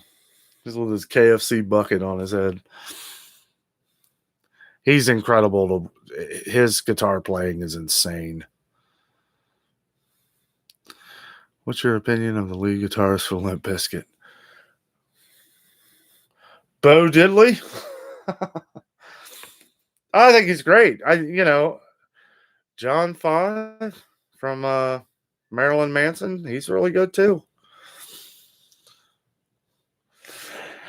A lot of these guys have been commercialized. And what do I mean by that? Commercialized in a way like they have all the gadgets, they have all the gadgets, they have all the different toys, and that could make anybody sound great, right? When you just take your amp and your guitar, maybe a little reverb, and you play through that, you have a better sound. I watch their fingers, right? If I see a band and I see his fingers sitting here like this, and he's moving like this, and you see this hand doing this real fast, I'm like, okay, that doesn't take much talent. All you got to do is this hand 100 miles an hour, and you got all these little toys and fancy little synthesizers and stuff. And that doesn't make a guitarist. That makes somebody that has a good ear to play music that fits in a band. That doesn't necessarily make you a great guitarist, though. When you see this hand playing scales and doing notes at 100 miles an hour and this hand's barely moving, That's the difference. Now you can't unsee it. Go back and watch Dimebag Darrell. And I know you like Dimebag Darrell. Watch him. His hand's moving 100 miles an hour like this, and this hand's barely moving at all. He's doing arpeggios. Really great guitarist. Dimebag would probably be in my top 10. Mostly because he's an amazing guitarist. John 5 too from Marilyn Manson is very underrated too. He's a very good guitarist. Wes Borland is the guy from Limp Bizkit. Yes, yeah, I know. I was just kidding. Bo Diddley. John 5 is with White Zombie now. Rob Zombie now. I didn't know that. That's awesome. I know Rob Zombie plays guitar. He even does a lot of his own solos. After White Zombie, man, I gave up. I was like, I'm done. I loved White Zombie. I absolutely loved it. I don't know. It's another band that got too heavily commercialized, right? Rob Zombie. I still love him. I loved his movies. Dave Mustaine is very good too. Yeah. No, he is. I'm just kidding. I was one of those. You're like some people, were the Metallica fans where they all just kind of fell off, and it was like, oh, Dave Mustaine, they fired Dave Mustaine. I ain't watching Metallica no more. And then Kirk Hammett came out. I was like, well, this guy's like way better. And I like Dave Mustaine though. I saw Megadeth. Megadeth opened for that concert I was telling you about before. The Motley Crue concert. Megadeth opened for him. That was awesome. Who says, thanks for shouting my channel out? Absolutely, buddy. Yeah, you got an awesome little channel there. And when I say little, I mean like I'm thinking of the little fish. I don't mean little channel like your channel is small or anything. You got an awesome thing going. Fishing channels can take off exponentially. When you said the other day if I knew any fishing channels, I did look a couple up. You could just go to YouTube, search. I forget which one it was, but there's a lot of them. A lot of boating channels, like guys that do boating down in Florida. And that's just one of probably millions of channels. But this guy was catching marlin, and one guy's like holding the camera while he's out catching marlin. Man, I'll tell you what, it's an awesome. Just go to the YouTube search, and under I think I just fishermen in Florida, I think it was, or I think one of them was fishing marlins or something. I don't know. Look up fishing in Florida. And then if there's one that had this guy catching a big marlin, that was like the top video. Fishing in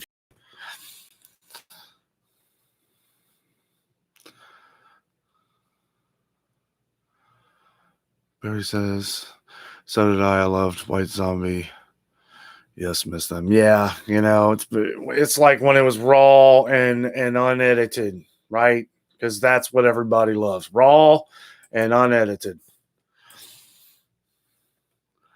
It's like there was no holdbacks. It was not pay me millions of dollars, because that's where I felt it. That's where Metallica went, right? Give me fuel, give me fire, give me that which I desire. I'm sorry, man. I just can't. Oh, it's terrible. Give me some bluegrass music over the majority of hard rock. Yeah, man. I love me some bluegrass. You know it. I'll be playing some bluegrass tomorrow night as we're all out there camping, having a good time by the fire and having a little grill out. Be jamming. My brother will be out there. He's got a box drum. It's made by Pearl, so it's a pretty good name. And it's like a box. It's like a big box, and it's got like a little snare on the side, something you take camping with. It's got like a bass hole on the bottom, and he's really good at drums, and I mean, you get some really good beats with this thing, and it gets loud. Like it's crazy. It's like an acoustical type drum. I mean, it's incredible. I love it. Fishing with Drew. Thank you, buddy. Oh, yeah, you know it, man. No, man, I don't roll this way. Countdown to Extinction album by Megadeth with his 10 to 10 for me. Yeah.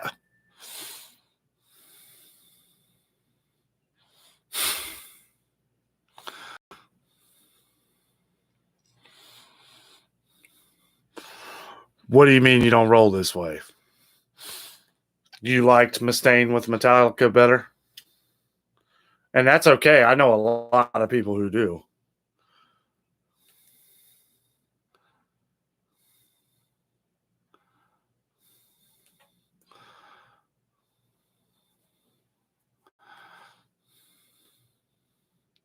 I like Megadeth too. I just, as far as guitarists go, I think Kirk Hammett. But Dave Mustaine's pretty good. Signing off, Danno. Y'all have a great extended weekend. You too, man. Be safe. Be careful. Drink one for me.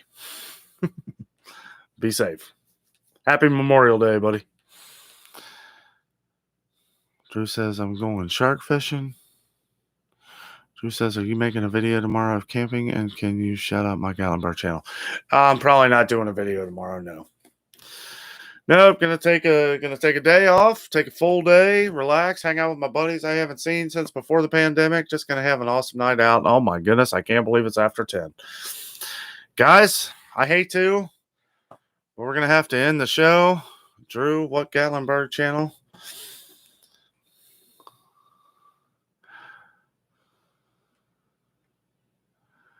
Very keeper. I mean, I don't pick sides when it comes to things like that. Megadeth, Metallica, good music is good music. Absolutely, man. No, I agree. Yeah. Yeah, no, I mean, I loved seeing Megadeth. I thought they were great live, really awesome. I loved how Dave Mustaine played a lot of other covers too. He played Paranoid by Black Sabbath. That was awesome. And he had an incredible solo for that.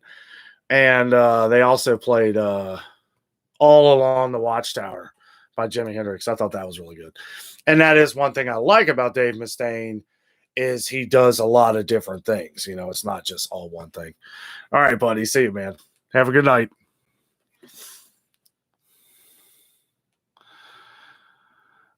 Spaceman's asking you, Drew, what Gatlinburg channel? Yeah, he's got a little Gatlinburg channel where he does little videos and stuff, different candies, stuff around Gatlinburg.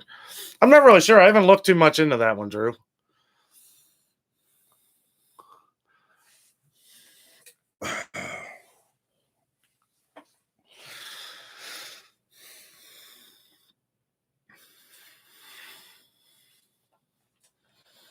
Well, guys, I think we're going to wrap it up for the evening.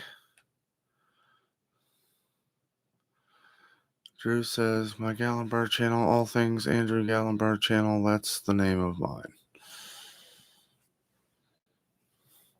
If Spaceman, if you check out Fishing with Drew, if you check out his channel, he has his other Gatlinburg channel linked in his channels to where you can find it from that.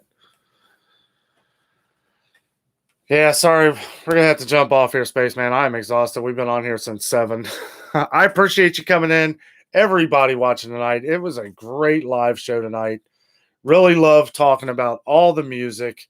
That was a lot of fun. You know, all the music and movies and theme parks and all that great stuff. Man, really fun chat tonight, guys. Really appreciate y'all coming in. Everybody have a wonderful Memorial Day weekend. Be safe. Hang out with your family, friends, have a good meal. Let's not forget the soldiers. Let's not forget the veterans. That's what Memorial Day is all about. So if you know any veterans, if you know anybody, make sure you thank them for their service and everything they've done to keep our country safe. I thank you all for joining the show tonight. Weekend, and always remember the adventure is out there.